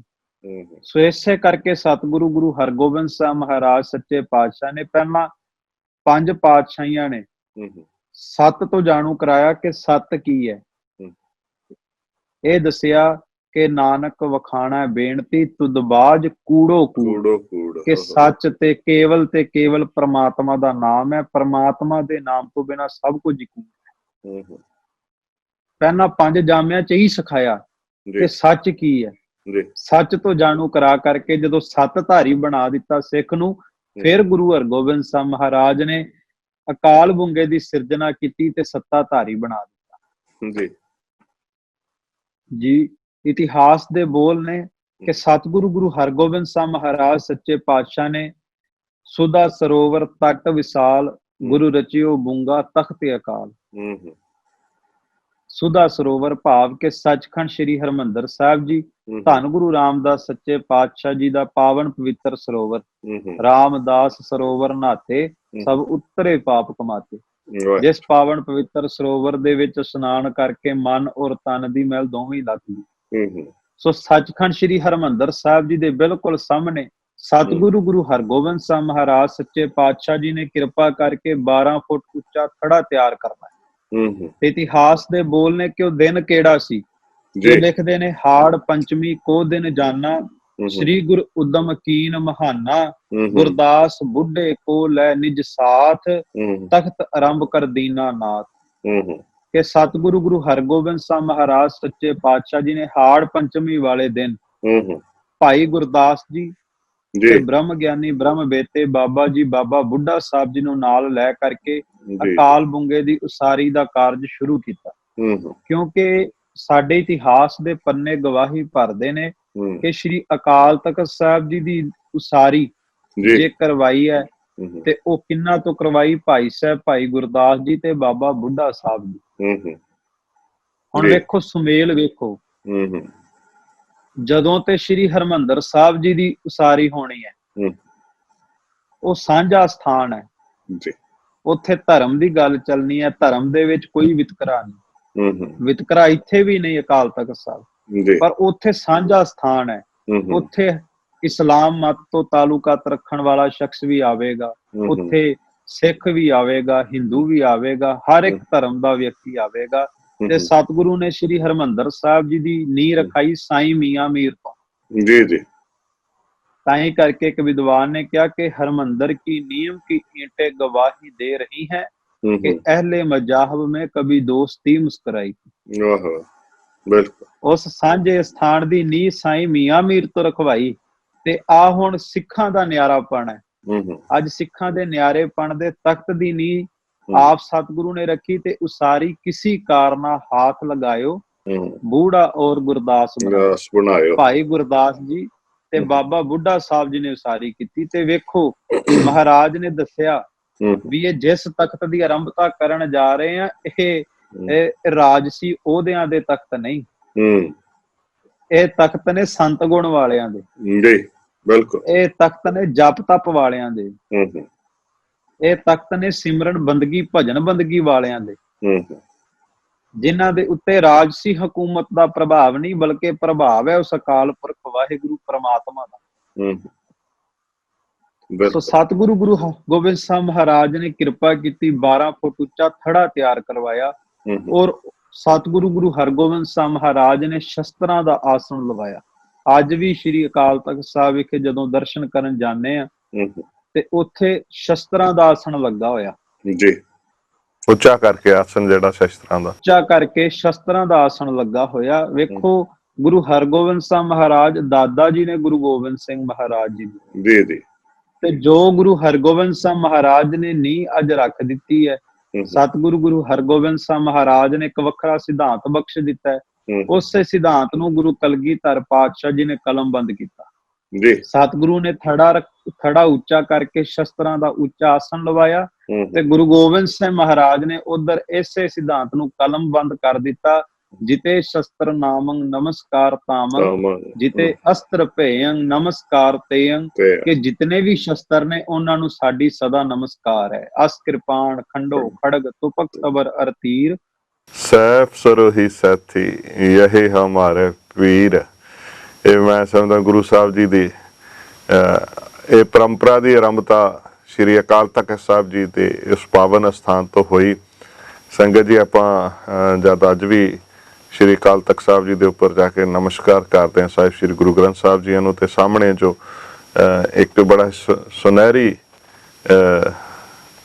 ਪੂਰਾ ਆਸੇ ਪਾਸੇ ਉਸ ਨੂੰ ਕਵਰ ਕੀਤਾ ਗਿਆ ਤੇ ਉਹਦੇ ਵਿੱਚ ਸ਼ਸਤਰ ਸਜਾਏ ਜਾਂਦੇ ਨੇ। ਉਹ ਉੱਚਾ ਥੜਾ ਸਾਹਿਬ ਜਿਹੜਾ ਉਹ ਉੱਥੇ ਸ਼ਸਤਰ ਸੁਭਾਇਮਾਨ ਨੇ। ਇਹ ਸਤਿਗੁਰ ਸੱਚੇ ਪਾਤਸ਼ਾਹ ਜੀ ਨੇ ਮੈਂ ਸਮਝਦਾ ਸ਼ਸਤਰਾਂ ਦਾ ਸਤਿਕਾਰ ਜਿਹੜਾ ਉਸ ਤੋਂ ਹੀ ਆਰੰਭ ਹੋ ਗਿਆ, ਜਿਹੜਾ ਕਿ ਅੱਜ ਤੱਕ ਪੰਥ ਉਸ ਨੂੰ ਨਮਸਕਾਰ ਕਰਦਾ ਹੈ। ਜੀ ਭਾਈ ਸਾਹਿਬ ਜੀ। ਜੀ ਮੈਂ ਬੇਨਤੀ ਕਰਾਂ ਕਿ ਵੇਖੋ ਜੇ ਆਪਾਂ ਸੱਚਮੁੱਚ ਗੁਰੂ ਸਾਹਿਬ ਦੇ ਸਿੱਖ ਹਾਂ ਤੇ ਗੁਰੂ ਸਾਹਿਬ ਦਾ ਜਿਹੜਾ ਹੁਕਮ ਹੁੰਦਾ ਕਿਸੇ ਇੱਕ ਸਮੇਂ ਦੇ, ਇੱਕ ਸਦੀ ਦੇ, ਇੱਕ ਸਾਲ ਦੇ ਅਧੀਨ ਨਹੀਂ ਹੁੰਦਾ ਜੀ। ਧੰਨ ਗੁਰੂ ਅਰਜਨ ਦੇਵ ਸੱਚੇ ਪਾਤਸ਼ਾਹ ਜੀ ਦੀ ਸ਼ਹਾਦਤ ਤੋਂ ਬਾਅਦ ਹੀ ਸਤਿਗੁਰੂ ਗੁਰੂ ਹਰਗੋਬਿੰਦ ਸਾਹਿਬ ਮਹਾਰਾਜ ਨੇ ਇਹ ਹੁਕਮ ਕਰ ਦਿੱਤਾ ਕਿ ਜੇ ਅੱਜ ਗੁਰੂ ਕੀ ਖੁਸ਼ੀ ਲੈਣੀ ਹੈ ਤੇ ਵਧੀਆ ਵਧੀਆ ਸ਼ਸਤਰ ਲਿਆਓ ਜੀ, ਘੋੜ ਸਵਾਰੀ ਸਿੱਖੋ, ਸ਼ਸਤਰ ਵਿਦਿਆ ਸਿੱਖੋ ਤੇ ਗੁਰੂ ਦੀ ਖੁਸ਼ੀਆਂ ਦੇ ਪਾਤਰ ਬਣੋ। ਪਰ ਮਾਫ ਕਰਨਾ ਕਿ ਅੱਜ ਵੇਖਣ ਵਿੱਚ ਆਉਂਦਾ ਵੀ ਉਹ ਜਿਹੜੇ ਸਤਿਗੁਰੂ ਦੇ ਹੁਕਮ ਸਨ ਉਹਨਾਂ ਤੋਂ ਕਿਤੇ ਨਾ ਕਿਤੇ ਮੁਨਕਰ ਹੁੰਦੇ ਜਾਂਦੇ। ਪਰ ਮੈਂ ਬੇਨਤੀ ਕਰਾਂ ਵੀ ਗੁਰੂ ਗ੍ਰੰਥ ਸਾਹਿਬ ਮਹਾਰਾਜ ਜੀ ਦੀ ਬਾਣੀ ਦਾ ਮੁੱਖ ਵਾਕ ਹੈ ਕਿ ਤੁਧਨੋਂ ਨੀਵਣ ਮੰਨਣ ਤੇਰਾ ਨਾਓ ਸਾਚ ਭੇਟ ਬੈਸਣ ਕੋ ਥਾਓ, ਕਿ ਗੁਰੂ ਨੂੰ ਜਿਹੜੀ ਨਮਸਕਾਰ ਹੈ, ਗੁਰੂ ਦੀ ਗੱਲ ਨੂੰ ਮੰਨਣਾ ਤੇ ਇਹੋ ਸੱਚੀ ਭੇਟਾ ਹੈ ਗੁਰੂ ਨੂੰ ਦੇ। ਜਿੱਥੇ ਗੁਰੂ ਨੇ ਸਾਡੇ ਕੋਲੋਂ ਸੰਤ ਗੁਣ ਮੰਗਿਆ ਉੱਥੇ ਸਤਿਗੁਰੂ ਨੇ ਸਾਡੇ ਕੋਲੋਂ ਰਾਜ ਗੁਣ ਵੀ ਮੰਗਿਆ। ਭਾਵ ਜਿੱਥੇ ਮਹਾਰਾਜ ਨੇ ਇਹ ਕਿਹਾ ਕਿ ਹੱਥਾਂ ਦੇ ਵਿੱਚ ਅੰਮ੍ਰਿਤ ਵੇਲੇ ਬਾਣੀ ਦੀ ਪੋਥੀ ਪਕੜ ਕਰ, ਪੋਥੀ ਪਰਮੇਸ਼ਰ ਕਾ ਥਾਨ, ਬਾਣੀ ਦੀ ਪੋਥੀ ਪਕੜ ਕਰ ਤੂੰ ਸਿਮਰਨ ਕਰ, ਅਭਿਆਸ ਕਰ ਬਾਣੀ ਦਾ ਜੀ। ਆਪਣੇ ਅੰਦਰ ਮਨ ਦੇ ਵਿਕਾਰਾਂ ਨਾਲ ਜੰਗ ਛੇੜ ਕੇ ਤੇ ਮਨ ਦੇ ਵਿਕਾਰਾਂ ਨੂੰ ਜਿੱਤ। ਇਸ ਦੇਹੀ ਅੰਦਰ ਪੰਜ ਚੋਰ ਵਸੇ, ਕਾਮ ਕ੍ਰੋਧ ਲੋਭ ਮੋਹ ਹੰਕਾਰਾ, ਇਹਨਾਂ ਨੂੰ ਜਿੱਤ। ਜਦੋਂ ਹਰਮੰਦਰ ਸਾਹਿਬ ਆਵੇਂ ਤੇ ਇਹ ਸਿੱਖਿਆ ਲਵੀ ਕਿ ਹਰਮੰਦਰ ਇਹੋ ਸਰੀਰ ਹੈ, ਗਿਆਨ ਰਤਨ ਪ੍ਰਗਟ ਹੋਏ। ਜਦੋਂ ਹਰਮੰਦਰ ਸਾਹਿਬ ਆਵੇਂ ਤੇ ਇਹ ਮਨ ਵਿੱਚ ਭਾਵਨਾ ਹੋਵੇ ਕਿ ਮੈਂ ਇਸ ਹਰਮੰਦਰ ਦੇ ਅੰਦਰ ਹੋਵਾਂ ਤੇ ਇਹ ਹਰਮੰਦਰ ਮੇਰੇ ਅੰਦਰ ਹੋਵੇ। ਵੀ ਜਦੋਂ ਮੈਂ ਇਸ ਹਰਮੰਦਰ ਸਾਹਿਬ ਦੇ ਅੰਦਰ ਜਾਵਾਂ ਤੇ ਇਹ ਹਰਮੰਦਰ ਦੀ ਉਹ ਮਰਿਆਦਾ ਮੇਰੇ ਅੰਦਰ ਚੱਲਣ ਲੱਗ ਪਵੇ। ਜਿਵੇਂ ਸੱਚਖੰਡ ਸ੍ਰੀ ਹਰਮੰਦਰ ਸਾਹਿਬ ਵਿਖੇ ਹਰ ਵਕਤ ਸਿਮਰਨ ਬਾਣੀ ਦਾ ਅਭਿਆਸ ਚੱਲਦਾ ਹੈ, ਉਵੇਂ ਤੇਰੇ ਅੰਦਰ ਵੀ ਹਰਮੰਦਰ ਬਣ ਜਾਵੇ ਤੇ ਜਦੋਂ ਹਰਮੰਦਰ ਸਾਹਿਬ ਤੋਂ ਨਮਸਕਾਰ ਕਰਕੇ ਗੁਰੂ ਕਾ ਸਿੱਖ ਬਾਹਰ ਆਵੇ, ਲਾਚੀ ਬੇਰੀ ਤੋਂ ਬਾਹਰ ਆਉਣ ਲੱਗਿਆ ਸ਼੍ਰੀ ਅਕਾਲ ਤਖਤ ਸਾਹਿਬ ਜੀ ਵਿਖੇ ਜਾ ਕੇ ਨਮਸਕਾਰ ਕਰੇ ਤੇ ਉੱਥੇ ਸੁਭਾਏਮਾਨ ਸ਼ਸਤਰਾਂ ਨੂੰ ਨਮਸਕਾਰ ਕਰਕੇ ਤੇ ਫਿਰ ਇਹ ਤਣ ਤੇ ਵੀ ਸ਼ਸਤਰ ਧਾਰ ਲਵੇ ਤੇ ਹੱਕ ਸੱਚ ਲਈ, ਜ਼ੁਲਮ ਦੇ ਖਿਲਾਫ ਲੜਨ ਲਈ ਤਿਆਰ ਹੋ ਜਾਵੇ। ਬਿਲਕੁਲ ਸਤਿਗੁਰੂ ਦੇ ਜਿਹੜੇ ਬਚਨ ਨੇ ਉਹ ਦੋਵੇਂ ਗੁਣ ਹੋਣੇ ਚਾਹੀਦੇ ਅੱਜ ਵੀ ਸਾਡੇ ਕੋਲ। ਜੀ ਜੀ, ਗੁਰੂ ਸਾਹਿਬ ਜੀ ਨੇ ਦੋਨੋਂ ਹੀ ਬਖਸ਼ਿਸ਼ਾਂ ਕੀਤੀਆਂ ਨੇ ਤੇ ਇਹਨਾਂ ਦੋਨਾਂ ਦਾ ਸੁਮੇਲ ਹੀ ਜਿਹੜਾ ਵਾ ਉਹ ਖਾਲਸੇ ਦੇ ਰੂਪ ਦੇ ਵਿੱਚ ਗੁਰੂ ਕਲਗੀਧਰ ਪਾਤਸ਼ਾਹ ਜੀ ਨੇ ਉਸ ਨੂੰ ਇੱਕ ਪ੍ਰਤੱਖ ਪ੍ਰਗਟ ਹੀ ਕਰ ਦਿੱਤਾ। ਪ੍ਰਗਟਿਓ ਖਾਲਸਾ ਪਰਮਾਤਮ ਕੀ ਮੌਜ, ਤੇ ਪਰਮਾਤਮ ਦੀ ਮੌਜ ਵਰਤੀ ਕਿਵੇਂ ਹੈ, ਉਹ ਖੰਡੇ ਦੇ ਰਾਹੀਂ ਉਹ ਵਰਤੀ ਤੇ ਖੰਡੇ ਦੀ ਧਾਰ ਦੇ ਵਿੱਚੋਂ ਮਹਾਰਾਜ ਨੇ ਖਾਲਸਾ ਪ੍ਰਗਟ ਕੀਤਾ ਹੈ। ਜੀ ਭਾਈ ਸਾਹਿਬ ਜੀ, ਹੁਣ ਵੇਖੋ ਸਤਿਗੁਰੂ ਨੇ ਅਕਾਲ ਬੁੰਗਾ ਸਿਰਜਿਆ ਜਿਸ ਨੂੰ ਆਪਾਂ ਸ਼੍ਰੀ ਅਕਾਲ ਤਖਤ ਸਾਹਿਬ ਕਹਿੰਦੇ ਆ। ਇਤਿਹਾਸ ਦੇ ਵਿੱਚ ਸ਼ਬਦ ਅਕਾਲ ਬੁੰਗਾ ਆਉਂਦਾ ਕਿਉਂਕਿ ਮਹਾਰਾਜ ਨੇ ਇੱਕ ਬੁੰਗਾ ਤਿਆਰ ਕੀਤਾ, ਇੱਕ ਥੜਾ ਤਿਆਰ ਕੀਤਾ। ਤੇ ਜਿਹੜਾ ਤਖਤ ਸ਼ਬਦ ਹੈ ਇਹ ਅਰਬੀ ਤੇ ਫਾਰਸੀ ਭਾਸ਼ਾ ਦਾ ਸ਼ਬਦ ਹੈ ਤਖਤ। ਇਹਦਾ ਭਾਵ ਹੁੰਦਾ ਕਿ ਜਿਸ ਆਸਣ ਦੇ ਉੱਤੇ ਰਾਜਾ ਜਾਂ ਬਾਦਸ਼ਾਹ ਬੈਠ ਕਰਕੇ ਆਪਣੀ ਤਾਕਤ ਦਾ ਪ੍ਰਦਰਸ਼ਨ ਤੇ ਦੂਸਰਾ ਸ਼ਬਦ ਆਪਾਂ ਇੱਕ ਸਿੰਘਾਸਣ ਵਰਤਦੇ ਹਾਂ। ਜਿਹੜਾ ਸਿੰਘਾਸਣ ਸ਼ਬਦ ਹੈ ਇਹਦਾ ਭਾਵ ਇਹ ਹੁੰਦਾ ਕਿ ਸਿੰਘ ਮਾਣੇ ਸ਼ੇਰ ਤੇ ਸ਼ੇਰ ਆਪਣੇ ਆਪ ਦੇ ਵਿੱਚ ਜੰਗਲ ਦਾ ਸਭ ਤੋਂ ਤਾਕਤਵਰ ਜੀਵ ਹੈ। ਸ਼ੇਰ ਦੇ ਬੈਠਣ ਵਾਲਾ ਆਸਣ। ਹੁਣ ਜਿਹੜਾ ਗੁਰੂ ਹਰਗੋਬਿੰਦ ਸਾਹਿਬ ਮਹਾਰਾਜ ਸੱਚੇ ਪਾਤਸ਼ਾਹ ਨੇ ਤਖਤ ਤਿਆਰ ਕੀਤਾ ਹੈ ਜਾਂ ਸਿੰਘਾਸਣ ਤਿਆਰ ਕੀਤਾ, ਇਹਦੇ ਉੱਤੇ ਬੈਠ ਵੀ ਸ਼ੇਰ ਹੀ ਸਕਦਾ, ਕੋਈ ਦੂਸਰਾ ਨਹੀਂ ਬੈਠ ਸਕਦਾ। ਤੇ ਇੱਥੇ ਬੱਬਰ ਸ਼ੇਰ ਸਤਿਗੁਰੂ ਗੁਰੂ ਹਰਗੋਬਿੰਦ ਸਾਹਿਬ ਮਹਾਰਾਜ ਪੰਜ ਪਿਆਲੇ ਪੰਜ ਪੀਰ, ਛਠਮ ਪੀਰ ਬੈਠਾ ਗੁਰ ਭਾਰੀ, ਅਰਜਨ ਕਾਇਆ ਪਲਟ ਕੈ ਮੂਰਤ ਹਰ ਗੋਬਿੰਦ ਸਵਾਰੀ। ਸਤਿਗੁਰੂ ਗੁਰੂ ਹਰਗੋਬਿੰਦ ਸਾਹਿਬ ਮਹਾਰਾਜ ਨੇ ਨਿਆਰਾਪਣ ਬਖਸ਼ਿਆ, ਇਹ ਤਖਤ ਬਖਸ਼ਿਆ ਜਿਸ ਤਖਤ ਦੇ ਉੱਤੋਂ ਅਕਾਲ ਪੁਰਖ ਦੇ ਰਾਜ ਦਾ ਪ੍ਰਦਰਸ਼ਨ ਹੋਵੇਗਾ। ਕਿਉਂਕਿ ਸੰਸਾਰ ਤੇ ਜਿੰਨੇ ਵੀ ਤਖਤ ਸਨ, ਦਿੱਲੀ ਦਾ ਤਖਤ ਸੀ, ਲਾਹੌਰ ਦਾ ਤਖਤ ਸੀ, ਜਾਂ ਜਿਤਨੇ ਵੀ ਕਿਲੇ ਸਨ, ਉਹਨਾਂ ਉੱਤੋਂ ਆਪਣੇ ਆਪਣੇ ਰਾਜ ਦਾ ਪ੍ਰਦਰਸ਼ਨ ਹੋ ਰਿਹਾ ਹੈ। ਆਪਣੇ ਆਪਣੇ ਰਾਜ ਦੀ ਗੱਲ ਚੱਲ ਰਹੀ ਹੈ ਜੀ, ਆਪਣੀ ਆਪਣੀ ਹਕੂਮਤ ਦੀ ਗੱਲ ਚੱਲ ਰਹੀ ਹੈ। ਪਰ ਸਮਾਂ ਆਉਣ ਤੋਂ ਬਾਅਦ ਉਹ ਤਖਤ ਢਹਿ ਢੇਰੀ ਹੋ ਜਾਣਗੇ। ਪਰ ਇਹ ਅਕਾਲ ਦਾ ਤਖਤ ਕਦੇ ਢਹਿ ਢੇਰੀ ਨਹੀਂ ਹੋਵੇਗਾ। ਜੇ ਆਪਾਂ ਕਿਤੇ ਇਤਿਹਾਸ ਨੂੰ ਅਨੁਭਵ ਕਰੀਏ ਪ੍ਰੇਮ ਭਰੇ ਨੇਤਰਾਂ ਦੇ ਨਾਲ, ਤੇ ਵੇਖੋ ਇੱਕ ਪਾਸੇ ਲਾਲ ਕਿਲਾ ਵੀ ਹੈ, ਹੋਰ ਵੀ ਕਿਲੇ ਜਿਹੜੇ ਭਾਰਤ ਦੀ ਧਰਤੀ ਤੇ ਮੌਜੂਦ ਨੇ। ਜਿਸ ਵਕਤ ਲਾਲ ਕਿਲੇ ਦੇ ਉੱਤੇ ਬਾਦਸ਼ਾਹ ਬੈਠਦਾ ਹੋਵੇਗਾ, ਉਹਦੇ ਨਾਮ ਦਾ ਡੰਕਾ ਵੱਜਦਾ ਹੋਵੇਗਾ, ਸਿਪਾਹੀ ਉਹਦੇ ਤਾਬਿਆ ਚੱਲਦੇ ਹੋਣਗੇ, ਸਿਜਦਾ ਕਰਦੇ ਹੋਣਗੇ, ਲੋਕ ਉਹਦੀ ਜੈ ਜੈਕਾਰ ਕਰਦੇ ਹੋਣਗੇ, ਨਰਸਿੰਘੇ ਪੂਰੇ ਜਾਂਦੇ ਹੋਣਗੇ। ਬਿਲਕੁਲ, ਜਦੋਂ ਲਾਲ ਕਿਲੇ ਦੇ ਉੱਤੇ ਉਸ ਤਖਤ ਦੇ ਉੱਤੇ ਸੰਸਾਰਕ ਬਾਦਸ਼ਾਹ ਬੈਠਦਾ ਸੀ। ਪਰ ਇਹ ਭੂਪਤ ਸਭ ਦਿਵਸ ਚਾਰ ਕੇ, ਇਹ ਤੇ 4 ਦਿਨਾਂ ਦੀ ਖੇਡ ਹੈ। ਅੱਜ ਉਸ ਲਾਲ ਕਿਲੇ ਨੂੰ ਕੇਵਲ ਪਿਕਨਿਕ ਸਪੋਟ ਬਣਾ ਕੇ ਰੱਖ ਦਿੱਤਾ, ਉਹ ਤਖਤ ਨਹੀਂ ਰਿਹਾ। ਪਰ ਜਿਹੜਾ ਤਖਤ ਸਤਿਗੁਰੂ ਗੁਰੂ ਹਰਗੋਬਿੰਦ ਸਾਹਿਬ ਮਹਾਰਾਜ ਨੇ ਤਿਆਰ ਕੀਤਾ, ਦੀਨ ਦੁਨੀ ਦਾ ਪਾਤਸ਼ਾਹ, ਪਾਤਸ਼ਾਹਾਂ ਪਾਤਸ਼ਾਹ ਅਡੋਲਾ, ਜਿਹਨੂੰ ਕੋਈ ਡੁਲਾ ਨਹੀਂ ਸਕਦਾ, ਉਸ ਤਖਤ ਦੇ ਉੱਤੇ ਅੱਜ ਵੀ ਜੇ ਜਾ ਕੇ ਪ੍ਰੇਮ ਨਾਲ ਦਰਸ਼ਨ ਕਰੀਏ ਤੇ ਅੱਜ ਵੀ ਗੁਰੂ ਗ੍ਰੰਥ ਸਾਹਿਬ ਮਹਾਰਾਜ ਸੱਚੇ ਪਾਤਸ਼ਾਹ ਦੇ ਰੂਪ ਦੇ ਵਿੱਚ, ਜਦੋਂ ਸਤਿਗੁਰੂ ਗੁਰੂ ਹਰਗੋਬਿੰਦ ਸਾਹਿਬ ਮਹਾਰਾਜ ਮੀਰੀ ਪੀਰੀ ਦੇ ਮਾਲਕ ਬੰਦੀ ਛੋੜ ਸਤਿਗੁਰੂ ਸ਼੍ਰੀ ਕੋਠਾ ਸਾਹਿਬ ਜੀ ਦੇ ਪਾਵਨ ਪਵਿੱਤਰ ਸਥਾਨ ਤੋਂ ਬਾਹਰ ਨਿਕਲਦੇ, ਨਗਾਰੇ ਤੇ ਚੋਟ ਅੱਜ ਵੀ ਪੈਂਦੀ।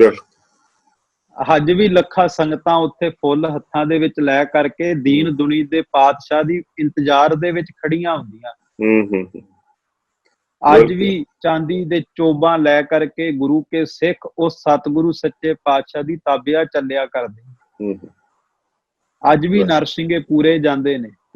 ਅੱਜ ਵੀ ਉਹ ਦੀਨ ਦੁਨੀ ਦਾ ਪਾਤਸ਼ਾਹ, ਪਾਤਸ਼ਾਹਾਂ ਪਾਤਸ਼ਾਹ ਅਡੋਲਾ ਸੋਨੇ ਦੀ ਪਾਲਕੀ ਦੇ ਵਿੱਚ ਸੁਭਾਏਮਾਨ ਹੋ ਕਰਕੇ ਜਦੋਂ ਸੱਚਖੰਡ ਸ੍ਰੀ ਹਰਿਮੰਦਰ ਸਾਹਿਬ ਜੀ ਵਿਖੇ ਜਾ ਕਰਕੇ ਆਪਣੇ ਸਿੰਘਾਸਣ ਤੇ ਬਿਰਾਜਮਾਨ ਹੁੰਦਾ, ਤੇ ਅੱਜ ਵੀ ਇਹ ਗੱਲ ਕਹੀ ਜਾਂਦੀ ਹੈ ਕਿ ਇੱਕ ਅਰਦਾਸ ਪਾਠ ਕੀਰਤ ਕੀ ਗੁਰੂ ਰਾਮਦਾਸ ਰਾਖੋ ਸ਼ਰਨ ਆਏ।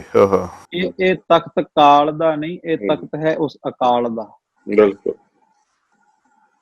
ਸੱਚਾ ਤੁਧ ਤਖਤ ਸ਼ੇਰ ਸ਼ਾਹਾਂ ਪਾਤਸ਼ਾਹ ਨੇਚਲ ਚੌਰ ਛੱਤ, ਉਸ ਸੱਚੇ ਤਖਤ ਦੀ ਗੱਲ ਹੈ। ਤੇ ਇਹ ਸਤਿਗੁਰ ਸੱਚੇ ਪਾਤਸ਼ਾਹ ਜੀ ਨੇ ਇਹ ਕਿਰਪਾ ਕੀਤੀ, ਇਹ ਖੇਡ ਰਚਾਈ ਹੈ ਸ਼੍ਰੀ ਅੰਮ੍ਰਿਤਸਰ ਸਾਹਿਬ ਦੀ ਧਰਤੀ ਦੇ ਉੱਤੇ। ਤੇ ਇਹ ਤਖਤ ਸਿਰਫ ਇੱਕ ਇੱਟਾਂ ਤੇ ਗਾਰੇ ਦਾ ਤਖਤ ਨਹੀਂ ਹੈ, ਇਹ ਸਦੀਵੀ ਤੇ ਜਿਹਦੀ ਸਿਰਜਣਾ ਦੇ ਵਾਸਤੇ ਵੇਖੋ ਬ੍ਰਹਮ ਗਿਆਨੀ ਸਤਿਗੁਰ ਸੱਚੇ ਪਾਤਸ਼ਾਹ ਜੀ ਨੇ ਆਪ ਹੱਥੀਂ ਸੇਵਾ ਕੀਤੀ ਤੇ ਦੋ ਬ੍ਰਹਮ ਗਿਆਨੀ ਜਿਹੜੇ ਨੇ ਉਹਨਾਂ ਨੂੰ ਨਾਲ ਜੋੜ ਕੇ ਤੇ ਫਿਰ ਇਹ ਉਹ ਤਖਤ ਸਿਰਜਿਆ ਤੇ ਉਹਨੂੰ ਅਕਾਲ ਦਾ ਤਖਤ ਕਹਿ ਦਿੱਤਾ ਹੈ। ਇਹ ਕਾਲ ਤੋਂ ਰਹਿਤ ਹੈ, ਇਹ ਸਦਾ ਹੀ ਸਦਾ ਇਥੋਂ ਅਗਵਾਈ ਜਿਹੜੀ ਹੈ ਪੰਥ ਪ੍ਰਾਪਤ ਕਰਦਾ ਰਹੇਗਾ। ਜੀ ਭਾਈ ਸਾਹਿਬ ਜੀ। ਕਿਉਂਕਿ ਵੇਖੋ ਜਿਵੇਂ ਆਪ ਜੀ ਨੇ ਸ਼ਬਦ ਵਰਤੇ ਕਿ ਇੱਟਾਂ ਤੇ ਗਾਰਾਂ ਦਾ ਤਖਤ ਨਹੀਂ, ਇਹ ਇੱਕ ਸੋਚ ਹੈ ਜੀ। ਸਤਿਗੁਰੂ ਗੁਰੂ ਹਰਗੋਬਿੰਦ ਸਾਹਿਬ ਮਹਾਰਾਜ ਸੱਚੇ ਪਾਤਸ਼ਾਹ ਜੀ ਦੀ ਅਗੰਮੀ ਸੋਚ, ਜਿਹੜੇ ਤਖਤ ਤੋਂ ਇਹ ਆਵਾਜ਼ ਨਿਕਲਦੀ ਹੈ ਕਿ ਹਮ ਰਾਖਤ ਪਾਤਸ਼ਾਹੀ ਦਾਵਾ ਜਾਂ ਇਤਕੋ ਜਾਂ ਅਗਲੋ ਪਾਵਾ। ਹੁਣ ਇਹ ਸ਼ਬਦ ਬੜੇ ਸੁਣਨ ਵਾਲੇ ਵੀ ਜਾਂ ਇਤਕੋ ਤੇ ਜਾਂ ਅਗਲੋ ਪਾਵਾ, ਕਿਉਂਕਿ ਤਖਤ ਅਕਾਲ ਦਾ, ਲੋਕ ਤੇ ਪਰਲੋਕ ਦਾ ਤਖਤ ਹੈ, ਕੇਵਲ ਲੋਕ ਦਾ ਤਖਤ ਨਹੀਂ ਜੀ। ਸੰਸਾਰ ਤੇ ਜਾਂ ਲੋਕ ਦੇ ਤਖਤ ਮਿਲਦੇ ਨੇ, ਪਰਲੋਕ ਦਾ ਤਖਤ ਨਹੀਂ ਮਿਲਦਾ, ਪਰ ਇਹ ਤਖਤ ਲੋਕ ਤੇ ਪਰਲੋਕ ਦੋਵਾਂ ਦਾ ਹੀ ਤਖਤ ਹੈ ਜੀ। ਤੇ ਸ਼੍ਰੀ ਅਕਾਲ ਬੁੰਗੇ ਦੇ ਪਹਿਲੇ ਜਥੇਦਾਰ ਸਤਿਗੁਰੂ ਨੇ ਭਾਈ ਗੁਰਦਾਸ ਜੀ ਨੂੰ ਬਣਾਇਆ। ਵਾਹਿਗੁਰੂ। ਤੇ ਉੱਥੇ ਅੱਜ ਵੀ ਜਦੋਂ ਆਪਾਂ ਦਰਸ਼ਨ ਕਰਨ ਜਾਂਦੇ ਹਾਂ, ਮੈਂ ਇੱਕ ਹੋਰ ਬੇਨਤੀ ਕਰਾਂ ਕਿ ਸਤਿਗੁਰੂ ਗੁਰੂ ਹਰਗੋਬਿੰਦ ਸਾਹਿਬ ਮਹਾਰਾਜ ਸੱਚੇ ਪਾਤਸ਼ਾਹ ਜੀ ਦੀ ਪੀਰੀ ਦੀ ਸ਼੍ਰੀ ਸਾਹਿਬ ਜੋ ਹੈ ਉਸ ਦੇ ਦਰਸ਼ਨ ਕੀਤੇ ਜਾ ਸਕਦੇ ਨੇ। ਉੱਥੇ ਇੱਕ ਮੀਰੀ ਦੀ ਵੀ ਸ਼੍ਰੀ ਸਾਹਿਬ ਹੈ ਜਿਹੜੀ ਅੱਜ ਵੀ ਸ਼੍ਰੋਮਣੀ ਪੰਥ ਅਕਾਲੀ ਬੁੱਢਾ ਦਲ ਪੰਜਵਾਂ ਤਖਤ ਦੇ ਤੋਸ਼ੇਖਾਨੇ ਦੇ ਵਿੱਚ ਮੌਜੂਦ ਹੈ, ਸੰਗਤਾਂ ਦਰਸ਼ਨ ਕਰ ਸਕਦੀਆਂ। ਕਿਉਂਕਿ ਭਾਈ ਗੁਰਦਾਸ ਜੀ ਤੋਂ ਬਾਅਦ ਹਾਂ ਬਿਲਕੁਲ ਮੀਰੀ ਪੀਰੀ ਦੀਆਂ ਦੋ ਤਲਵਾਰਾਂ ਦੀ ਗੱਲ ਜਿਹੜੀ ਹੈ, ਦੋ ਤਲਵਾਰੀ ਬੱਧੀਆਂ, ਇੱਕ ਮੀਰੀ ਦੀ ਇੱਕ ਪੀਰੀ ਦੀ, ਇੱਕ ਅਜ਼ਮਤ ਦੀ ਇੱਕ ਰਾਜ ਦੀ, ਇੱਕ ਰਾਖੀ ਕਰੇ ਵਜ਼ੀਰ ਦੀ। ਸੋ ਇਹ ਦੋ ਤੇਗਾਂ ਦੀ ਜਿਹੜੀ ਗਾਥਾ ਹੈ ਉਹ ਸਾਡੇ ਸਾਹਮਣੇ ਇੱਥੇ ਆਉਂਦੀ ਹੈ ਤੇ ਉਹਨਾਂ ਸ਼ਸਤਰਾਂ ਦਾ ਸਤਿਕਾਰ ਜਿਹੜਾ ਆ ਉਹ ਸਮੂਹ ਖਾਲਸਾ ਪੰਥ ਬੜੇ ਹੀ ਅਦਬ ਤੇ ਸਤਿਕਾਰ ਦੇ ਨਾਲ ਕਰਦਾ ਹੈ। ਜੀ ਭਾਈ ਸਾਹਿਬ ਜੀ। ਸੋ ਮੀਰੀ ਪੀਰੀ ਦੀਆਂ ਤਲਵਾਰਾਂ ਜੋ ਸਤਿਗੁਰੂ ਗੁਰੂ ਹਰਗੋਬਿੰਦ ਸਾਹਿਬ ਮਹਾਰਾਜ ਸੱਚੇ ਪਾਤਸ਼ਾਹ ਨੇ ਤਨ ਤੇ ਸਜਾਈਆਂ, ਪਰ ਜੇ ਇਤਿਹਾਸ ਤੇ ਝਾਤ ਪਾਵਾਂਗੇ ਪਹਿਲਾਂ ਪੀਰੀ ਦੀ ਸਜਾਈ ਹੈ ਤੇ ਫਿਰ ਮੀਰੀ ਦੀ ਸਜਾਈ। ਕਿਉਂਕਿ ਅੱਜ ਵੀ ਸ਼੍ਰੀ ਅਕਾਲ ਤਖਤ ਸਾਹਿਬ ਵਿਖੇ ਜੋ ਪੀਰੀ ਮੀਰੀ ਦੇ ਦੋ ਨਿਸ਼ਾਨ ਸਾਹਿਬ ਨੇ, ਉਹਨਾਂ ਦੇ ਵਿੱਚੋਂ ਪੀਰੀ ਵਾਲਾ ਨਿਸ਼ਾਨ ਸਾਹਿਬ ਉੱਚਾ ਤੇ ਮੀਰੀ ਵਾਲਾ ਨਿਸ਼ਾਨ ਸਾਹਿਬ ਹੇਠਲਾ। ਕਿਉਂਕਿ ਇਹ ਉਹ ਤਖਤ ਹੈ ਜਿਹਦੇ ਤਖਤ ਦੇ ਉੱਤੇ ਰਾਜਨੀਤੀ ਦਾ ਪ੍ਰਭਾਵ ਨਹੀਂ ਬਲਕਿ ਰਾਜਨੀਤੀ ਉੱਤੇ ਧਰਮ ਦਾ ਪ੍ਰਭਾਵ।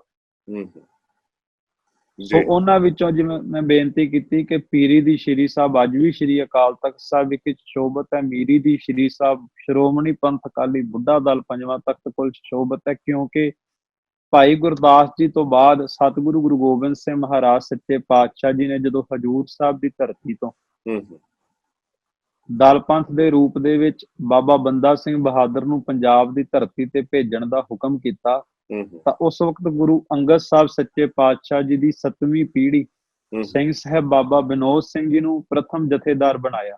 ਜਿਹੜੇ ਇਤਿਹਾਸ ਦੇ ਬੋਲ ਨੇ, ਪ੍ਰਥਮ ਵਿਨੋਦ ਸਿੰਘ ਜਥੇਦਾਰ, ਦੁੱਤੇ ਕਾਨ ਸਿੰਘ ਬਲਕਾਰ। ਔਰ ਸਤਿਗੁਰੂ ਨੇ ਇੱਕ ਨਿਸ਼ਾਨ ਸਾਹਿਬ ਦਿੱਤਾ, ਇੱਕ ਨਗਾਰਾ ਸਾਹਿਬ ਦਿੱਤਾ, ਆਪਣੇ ਕਮਰ ਕੱਸੇ ਦੇ ਸ਼ਸਤਰ ਬਖਸ਼ੇ, ਜਿਹੜੇ ਸ਼ਸਤਰ ਅੱਜ ਵੀ ਬੁੱਢਾ ਦਲ ਕੋਲ ਮੌਜੂਦ ਨੇ। ਉਹਨਾਂ ਤੋਂ ਬਾਅਦ ਜਦੋਂ ਪੰਜਾਬ ਦੀ ਧਰਤੀ ਤੇ ਫਤਿਹ ਦੇ ਨਿਸ਼ਾਨ ਝੁਲਾਏ ਗਏ ਤਾਂ ਸਿੰਘ ਸਾਹਿਬ ਬਾਬਾ ਵਿਨੋਦ ਸਿੰਘ ਜੀ ਸ਼੍ਰੀ ਅਕਾਲ ਬੁੰਗੇ ਤੇ ਜਾ ਕੇ ਸਨ। ਕਿਉਂਕਿ 1920 ਤੋਂ ਪਹਿਲਾਂ ਜਿਹੜਾ ਸ਼੍ਰੀ ਅਕਾਲ ਤਖਤ ਸਾਹਿਬ ਜੀ ਦਾ ਪ੍ਰਬੰਧ ਉਹ ਸ਼੍ਰੋਮਣੀ ਪੰਥ ਅਕਾਲੀ ਬੁੱਢਾ ਦਲ ਕੋਲ ਸੀ। ਪਰ ਜਦੋਂ ਅੰਗਰੇਜ਼ਾਂ ਦੇ ਨਾਲ ਜੰਗ ਹੋਇਆ ਪੰਜਾਬ ਦੀ ਧਰਤੀ ਤੇ ਬਾਬਾ ਹਨੂਮਾਨ ਸਿੰਘ ਸਾਹਿਬ ਜੀ ਦਾ, ਤਾਂ ਸ਼੍ਰੋਮਣੀ ਪੰਥ ਅਕਾਲੀ ਬੁੱਢਾ ਦਲ ਹਜੂਰ ਸਾਹਿਬ ਦੀ ਧਰਤੀ ਤੇ ਚਲਿਆ ਗਿਆ। ਉਸ ਤੋਂ ਬਾਅਦ ਫਿਰ ਸ਼੍ਰੋਮਣੀ ਗੁਰਦੁਆਰਾ ਪ੍ਰਬੰਧਕ ਕਮੇਟੀ ਹੋਂਦ ਵਿੱਚ ਆਈ ਪਰ ਮੈਂ ਜਿਹੜੀ ਹੁਣ ਬੇਨਤੀ ਕਰਨ ਲੱਗਾ ਕਿ ਉਸ ਅਕਾਲ ਤਖਤ ਸਾਹਿਬ ਦੇ ਉੱਤੇ ਕੈਸੇ ਕੈਸੇ ਜੁਝਾਰੂ ਸੂਰਮੇ ਸਜੇ, ਜਿਨ੍ਹਾਂ ਨੇ ਇਸ ਦੇਸ਼ ਦੀ ਖਾਤਰ, ਇਸ ਧਰਤੀ ਦੀ ਖਾਤਰ ਆਪਣੇ ਤਨ ਦੀਆਂ ਕੁਰਬਾਨੀਆਂ ਕਰਕੇ ਇਹ ਸਿਖਾਇਆ ਕਿ ਇਹ ਤਖਤ ਦੇ ਵਾਰਸ ਉਹ ਨੇ ਜਿਹੜੇ ਆਪਣੇ ਤਨ ਦੀਆਂ ਕੁਰਬਾਨੀਆਂ ਕਰਕੇ ਵੀ ਦੂਸਰਿਆਂ ਦੇ ਤਨ ਦੀਆਂ ਰੱਖ। ਸੋ ਬਿਲਕੁਲ ਇਹ ਤਖਤ ਜਿਹੜਾ ਹੈ ਇਹ ਸੱਚ ਦਾ ਤਖਤ ਹੈ, ਅਕਾਲ ਦਾ ਤਖਤ ਹੈ, ਤੇ ਇਥੋਂ ਸਦਾ ਹੀ ਸੱਚ ਦਾ ਬੋਲਬਾਲਾ ਜਿਹੜਾ ਉਹ ਹੁੰਦਾ ਰਿਹਾ। ਤੇ ਇਸ ਦੇ ਮਾਣਮੱਤੇ ਇਤਿਹਾਸ ਦੇ ਨਾਲ ਆਪਾਂ ਅੱਗੋਂ ਜੁੜਦੇ ਹਾਂ। ਛੋਟਾ ਜਿਹਾ ਇੱਥੇ ਵਿਸ਼ਰਾਮ ਲੈ ਕੇ ਅਸੀਂ ਬਹੁਤ ਜਲਦੀ ਹਾਜ਼ਰ ਹੋ ਰਹੇ ਹਾਂ ਜੀ। ਸ਼੍ਰੀ ਅਕਾਲ ਤਖਤ ਸਾਹਿਬ ਜੋ ਸਿਰਫ ਇੱਕ ਸਥਾਨ ਨਹੀਂ, ਇੱਕ ਸਿਧਾਂਤ ਹੈ, ਤੇ ਜਿੱਥੋਂ ਸਤਿਗੁਰ ਸੱਚੇ ਪਾਤਸ਼ਾਹ ਜੀ ਦੀ ਉਹ ਮੇਰ ਰਹਿਮਤ ਤੇ ਅਗਵਾਈ ਜਿਹੜੀ ਹੈ ਉਹ ਪੰਥ ਨੂੰ ਸਦਾ ਹੀ ਪ੍ਰਾਪਤ ਹੁੰਦੀ ਰਹੀ ਹੈ। ਸੋ ਉਸ ਦੀ ਸਥਾਪਨਾ ਦਿਵਸ ਦੇ ਮੌਕੇ ਤੇ ਅੱਜ ਅਸੀਂ ਉਸ ਪਵਿੱਤਰ ਇਤਿਹਾਸ ਦੇ ਨਾਲ ਜੁੜੇ ਹੋਏ ਹਾਂ। ਬੁੱਢਾ ਦਲ ਦੇ ਮੁੱਖ ਪ੍ਰਚਾਰਕ ਭਾਈ ਸੁਖਜੀਤ ਸਿੰਘ ਕਨਈਆ ਸਾਡੇ ਨਾਲ ਅੱਜ ਵਿਚਾਰਾਂ ਦੀ ਸਾਂਝ ਕਰਦੇ ਪਏ ਨੇ। ਸੋ ਅੱਗੋਂ ਆਪਾਂ ਭਾਈ ਸਾਹਿਬ ਜੀ ਪਾਸੋਂ ਸਰਵਣ ਕਰਦੇ ਹਾਂ। ਜੀ ਭਾਈ ਸਾਹਿਬ ਜੀ। ਹਾਂਜੀ, ਜਿਵੇਂ ਸ੍ਰੀ ਅਕਾਲ ਤਖਤ ਸਾਹਿਬ ਜੀ ਦੀ ਸਿਰਜਣਾ ਪ੍ਰਥਾਏ ਆਪ ਸਭ ਸੰਗਤਾਂ ਨੂੰ ਮੈਂ ਸਾਂਝ ਪਾਈ ਹੈ। ਵੇਖੋ, ਜਿੱਥੇ ਸ੍ਰੀ ਅਕਾਲ ਤਖਤ ਸਾਹਿਬ ਜੀ ਦੇ ਸਿਧਾਂਤ ਦੀ ਗੱਲ ਚੱਲੇਗੀ, ਉੱਥੇ ਜਿਨ੍ਹਾਂ ਨੇ ਉਸ ਅਕਾਲ ਤਖਤ ਸਾਹਿਬ ਦੇ ਅਕਾਲੀ ਸਿਧਾਂਤ ਤੇ ਪਹਿਰਾ ਦਿੱਤਾ, ਅਕਾਲੀ ਸਿਧਾਂਤ ਤੇ ਪਹਿਰਾ ਦੇਣ ਵਾਲੇ ਅਕਾਲੀ ਵਾਰਸਾਂ ਦੀ ਵੀ ਗੱਲ ਉੱਥੇ ਕਰਨੀ ਬਣਦੀ ਜੀ। ਕਿਉਂਕਿ ਜਿਨ੍ਹਾਂ ਨੇ ਉਸ ਸਿਧਾਂਤ ਨੂੰ ਬਰਕਰਾਰ ਰੱਖਿਆ, ਜਿਨ੍ਹਾਂ ਸਤਿਗੁਰੂ ਗੁਰੂ ਹਰਗੋਬਿੰਦ ਸਾਹਿਬ ਸੱਚੇ ਪਾਤਸ਼ਾਹ ਜੀ ਦੇ ਬਖਸ਼ੇ ਮੇਰੀ ਪੀਰੀ ਦੇ ਸਿਧਾਂਤ ਨੂੰ ਮਨ ਦੇ ਵਿੱਚ ਵਸਾ ਕਰਕੇ ਸਦਾ ਪੀਰੀ ਨੂੰ ਉੱਚਾ ਰੱਖਿਆ ਤੇ ਮੇਰੀ ਨੂੰ ਹਮੇਸ਼ਾ ਹੇਠਾਂ ਰੱਖਿਆ। ਕਿ ਉੱਥੇ ਇਸ ਗੱਲ ਦਾ ਹੀ ਹੋਕਾ ਦਿੱਤਾ ਜਾਂਦਾ ਰਿਹਾ, ਰਾਜ ਨਾ ਚਾਹੋ ਮੁਕਤ ਨਾ ਚਾਹੋ ਮਨ ਪ੍ਰੀਤ ਚਰਨ ਕਮਲਾਰੇ, ਕਿ ਸੰਸਾਰਕ ਰਾਜ ਨਹੀਂ ਚਾਹੀਦਾ, ਸੰਸਾਰਕ ਮੁਕਤੀ ਨਹੀਂ ਚਾਹੀਦੀ। ਅਕਾਲ ਤਖਤ ਸਾਹਿਬ ਦੇ ਵਾਰਸਾਂ ਨੂੰ ਚਾਹੀਦਾ ਗੁਰੂ ਕੇ ਚਰਨਾਂ ਦੀ ਪ੍ਰੀਤੀ, ਗੁਰੂ ਕੇ ਚਰਨਾਂ ਦੀ ਮੌਜ। ਭਾਈ ਸਾਹਿਬ ਭਾਈ ਗੁਰਦਾਸ ਜੀ ਸ੍ਰੀ ਅਕਾਲ ਤਖਤ ਸਾਹਿਬ ਜੀ ਦੇ ਪਹਿਲੇ ਜਥੇਦਾਰ ਹੋਏ। ਉਹਨਾਂ ਤੋਂ ਬਾਅਦ ਜਥੇਦਾਰ ਬਣੇ ਸਿੰਘ ਸਾਹਿਬ ਬਾਬਾ ਵਿਨੋਦ ਸਿੰਘ ਜੀ, ਗੁਰੂ ਅੰਗਦ ਸਾਹਿਬ ਜੀ ਦੀ 7ਵੀਂ ਪੀੜ੍ਹੀ। ਇਹਨਾਂ ਤੋਂ ਬਾਅਦ ਜਥੇਦਾਰ ਬਣੇ ਸਿੰਘ ਸਾਹਿਬ ਦੀਵਾਨ ਦਰਬਾਰਾ ਸਿੰਘ ਜੀ, ਜਿਨ੍ਹਾਂ ਦੇ ਮੈਂ ਪਹਿਲਾਂ ਵੀ ਆਪ ਜੀ ਨਾਲ ਬੋਲ ਸਾਂਝੇ ਕੀਤੇ, ਜਿਨ੍ਹਾਂ ਦੇ ਬੋਲ ਹੁੰਦੇ ਸਨ ਕਿ ਹਮ ਰਾਖਤ ਪਾਤਸ਼ਾਹੀ ਦਾਵਾ, ਜਾਂ ਇਤਕੋ ਜਾਂ ਅਗਲੋ ਪਾਵਾ, ਕਿ ਸਾਨੂੰ ਉਸ ਸਤਿਗੁਰੂ ਸੱਚੇ ਪਾਤਸ਼ਾਹ ਨੇ ਹੰਨੇ ਹੰਨੇ ਪਾਤਸ਼ਾਹੀ ਦਿੱਤੀ ਹੈ, ਤੇ ਸਾਡਾ ਦਾਵਾ ਸਦਾ ਹੀ ਪਾਤਸ਼ਾਹੀਆਂ ਦਾ, ਭਾਵੇਂ ਪਾਤਸ਼ਾਹੀ ਇੱਥੋਂ ਦੀ ਹੋਵੇ ਤੇ ਭਾਵੇਂ ਅਗਾਂਹ ਦਰਗਾਹ ਦੀ ਹੋਵੇ। ਕਿਉਂਕਿ ਉਹ ਜਿਹੜੇ ਵਾਰਸ ਜਿਨ੍ਹਾਂ ਨੇ ਉਸ ਸਿਧਾਂਤ ਨੂੰ ਬਰਕਰਾਰ ਰੱਖਿਆ, ਉਹ ਧਰਮ ਦੀ ਸਿੱਖਿਆ ਲੈ ਕਰਕੇ ਉਸ ਤਖਤ ਦੇ ਵਾਰਸ ਬਣੇ। ਧਰਮ ਦੇ ਗੁਣਾਂ ਨੂੰ ਧਾਰਨ ਕਰਕੇ, ਸੇਵਾ ਕਰਕੇ, ਸਿਮਰਨ ਕਰਕੇ ਫਿਰ ਤਖਤ ਦੇ ਵਾਰਸ ਬਣੇ। ਕਿਸੇ ਦੀ ਚੋਣ ਦੇ ਨਾਲ ਨਹੀਂ, ਬਲਕਿ ਗੁਰੂ ਦੀ ਕਿਰਪਾ ਰਹਿਮਤ ਦੇ ਨਾਲ। ਦੀਵਾਨ ਦਰਬਾਰਾ ਸਿੰਘ ਜੀ ਵੇਲੇ ਜਿਵੇਂ ਇੱਕ ਵਾਰ ਆਪ ਜੀ ਨਾਲ ਇਤਿਹਾਸ ਦੀ ਝਲਕ ਸਾਂਝੀ ਕੀਤੀ ਸੀ, ਮੰਜੀ ਸਾਹਿਬ ਦੀਵਾਨ ਨਾਲ ਵੀ ਮੈਂ ਬੇਨਤੀ ਕੀਤੀ ਸੀ ਕਿ ਜਿਸ ਵਕਤ ਗੁਰੂ ਖਾਲਸਾ ਪੰਥ ਦੀ ਚੜ੍ਹਤ ਨੂੰ ਵੇਖ ਕੇ ਸੰਸਾਰ ਦੇ ਬਾਦਸ਼ਾਹ ਨੇ ਨਵਾਬੀ ਦੀ ਖਿੱਲਤ ਭੇਜੀ ਭਾਈ ਸੁਬੇਗ ਸਿੰਘ ਦੇ ਹੱਥ ਜੀ, ਤੇ ਭਾਈ ਸਾਹਿਬ ਭਾਈ ਰਤਨ ਸਿੰਘ ਭੰਗੂ ਜੀ ਦੇ ਪੰਥ ਪ੍ਰਕਾਸ਼ ਵਿੱਚ ਬੋਲ ਨੇ ਕਿ ਜਿਸ ਵਕਤ ਭਾਈ ਸੁਬੇਗ ਸਿੰਘ ਜੀ ਸ਼੍ਰੀ ਅਕਾਲ ਬੁੰਗੇ ਵਿਖੇ ਭਾਵ ਸ਼੍ਰੀ ਅਕਾਲ ਤਖਤ ਸਾਹਿਬ ਵਿਖੇ ਆਏ, ਉਹਨਾਂ ਵੇਖਿਆ ਵੀ ਕਿਤੇ ਕੁਝ ਸਿੰਘ ਬੈਠ ਕਰਕੇ ਬਾਣੀ ਪੜ੍ਹ ਰਹੇ ਨੇ, ਬਾਣੀ ਦਾ ਅਭਿਆਸ ਕਰ ਰਹੇ ਨੇ, ਕੋਈ ਇੱਕ ਦੂਸਰੇ ਦਾ ਸਿਰ ਵਾਹ ਰਿਹਾ ਹੈ, ਕੋਈ ਦਸਤਾਰ ਸਜਾ ਰਿਹਾ ਹੈ। ਜਦੋਂ ਇਸ ਤਰ੍ਹਾਂ ਉਹਨਾਂ ਨੇ ਆ ਕਰਕੇ ਉਹ ਅਲੌਕਿਕ ਨਜ਼ਾਰਾ ਵੇਖਿਆ, ਤੇ ਉਹ ਸ਼੍ਰੀ ਅਕਾਲ ਬੁੰਗੇ ਵਿਖੇ ਉਹ ਜਥੇਦਾਰ ਦੇ ਸਨਮੁਖ ਖੜੇ ਹੋਏ, ਤੇ ਉਹਨਾਂ ਨੇ ਇੱਕ ਅਰਜ਼ ਗੁਜ਼ਾਰੀ ਕਿ ਇਹ ਪੰਥ ਦੇ ਜਥੇਦਾਰ ਜੀ, ਮੈਨੂੰ ਸੰਸਾਰ ਦੇ ਬਾਦਸ਼ਾਹ ਨੇ ਸੰਸਾਰ ਦੀ ਨਵਾਬੀ ਦੀ ਖਿੱਲਤ ਦੇ ਕਰਕੇ ਤੁਸਾਂ ਕੋਲ ਭੇਜਿਆ, ਇਹ ਨਵਾਬੀ ਪ੍ਰਵਾਨ ਕਰੋ।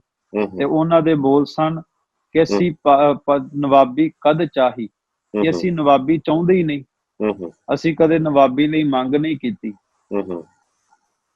ਸਤਿਗੁਰੂ ਪਾਤਸ਼ਾਹੀ ਦਈ ਹੰਨੇ ਹੰਨੇ ਲਾਏ, ਜਹਾਂ ਜਹਾਂ ਬਹਿ ਮਲ ਜ਼ਮੀਨ ਤਹਿ ਤਹਿ ਤਖਤ ਬਣਾਏ।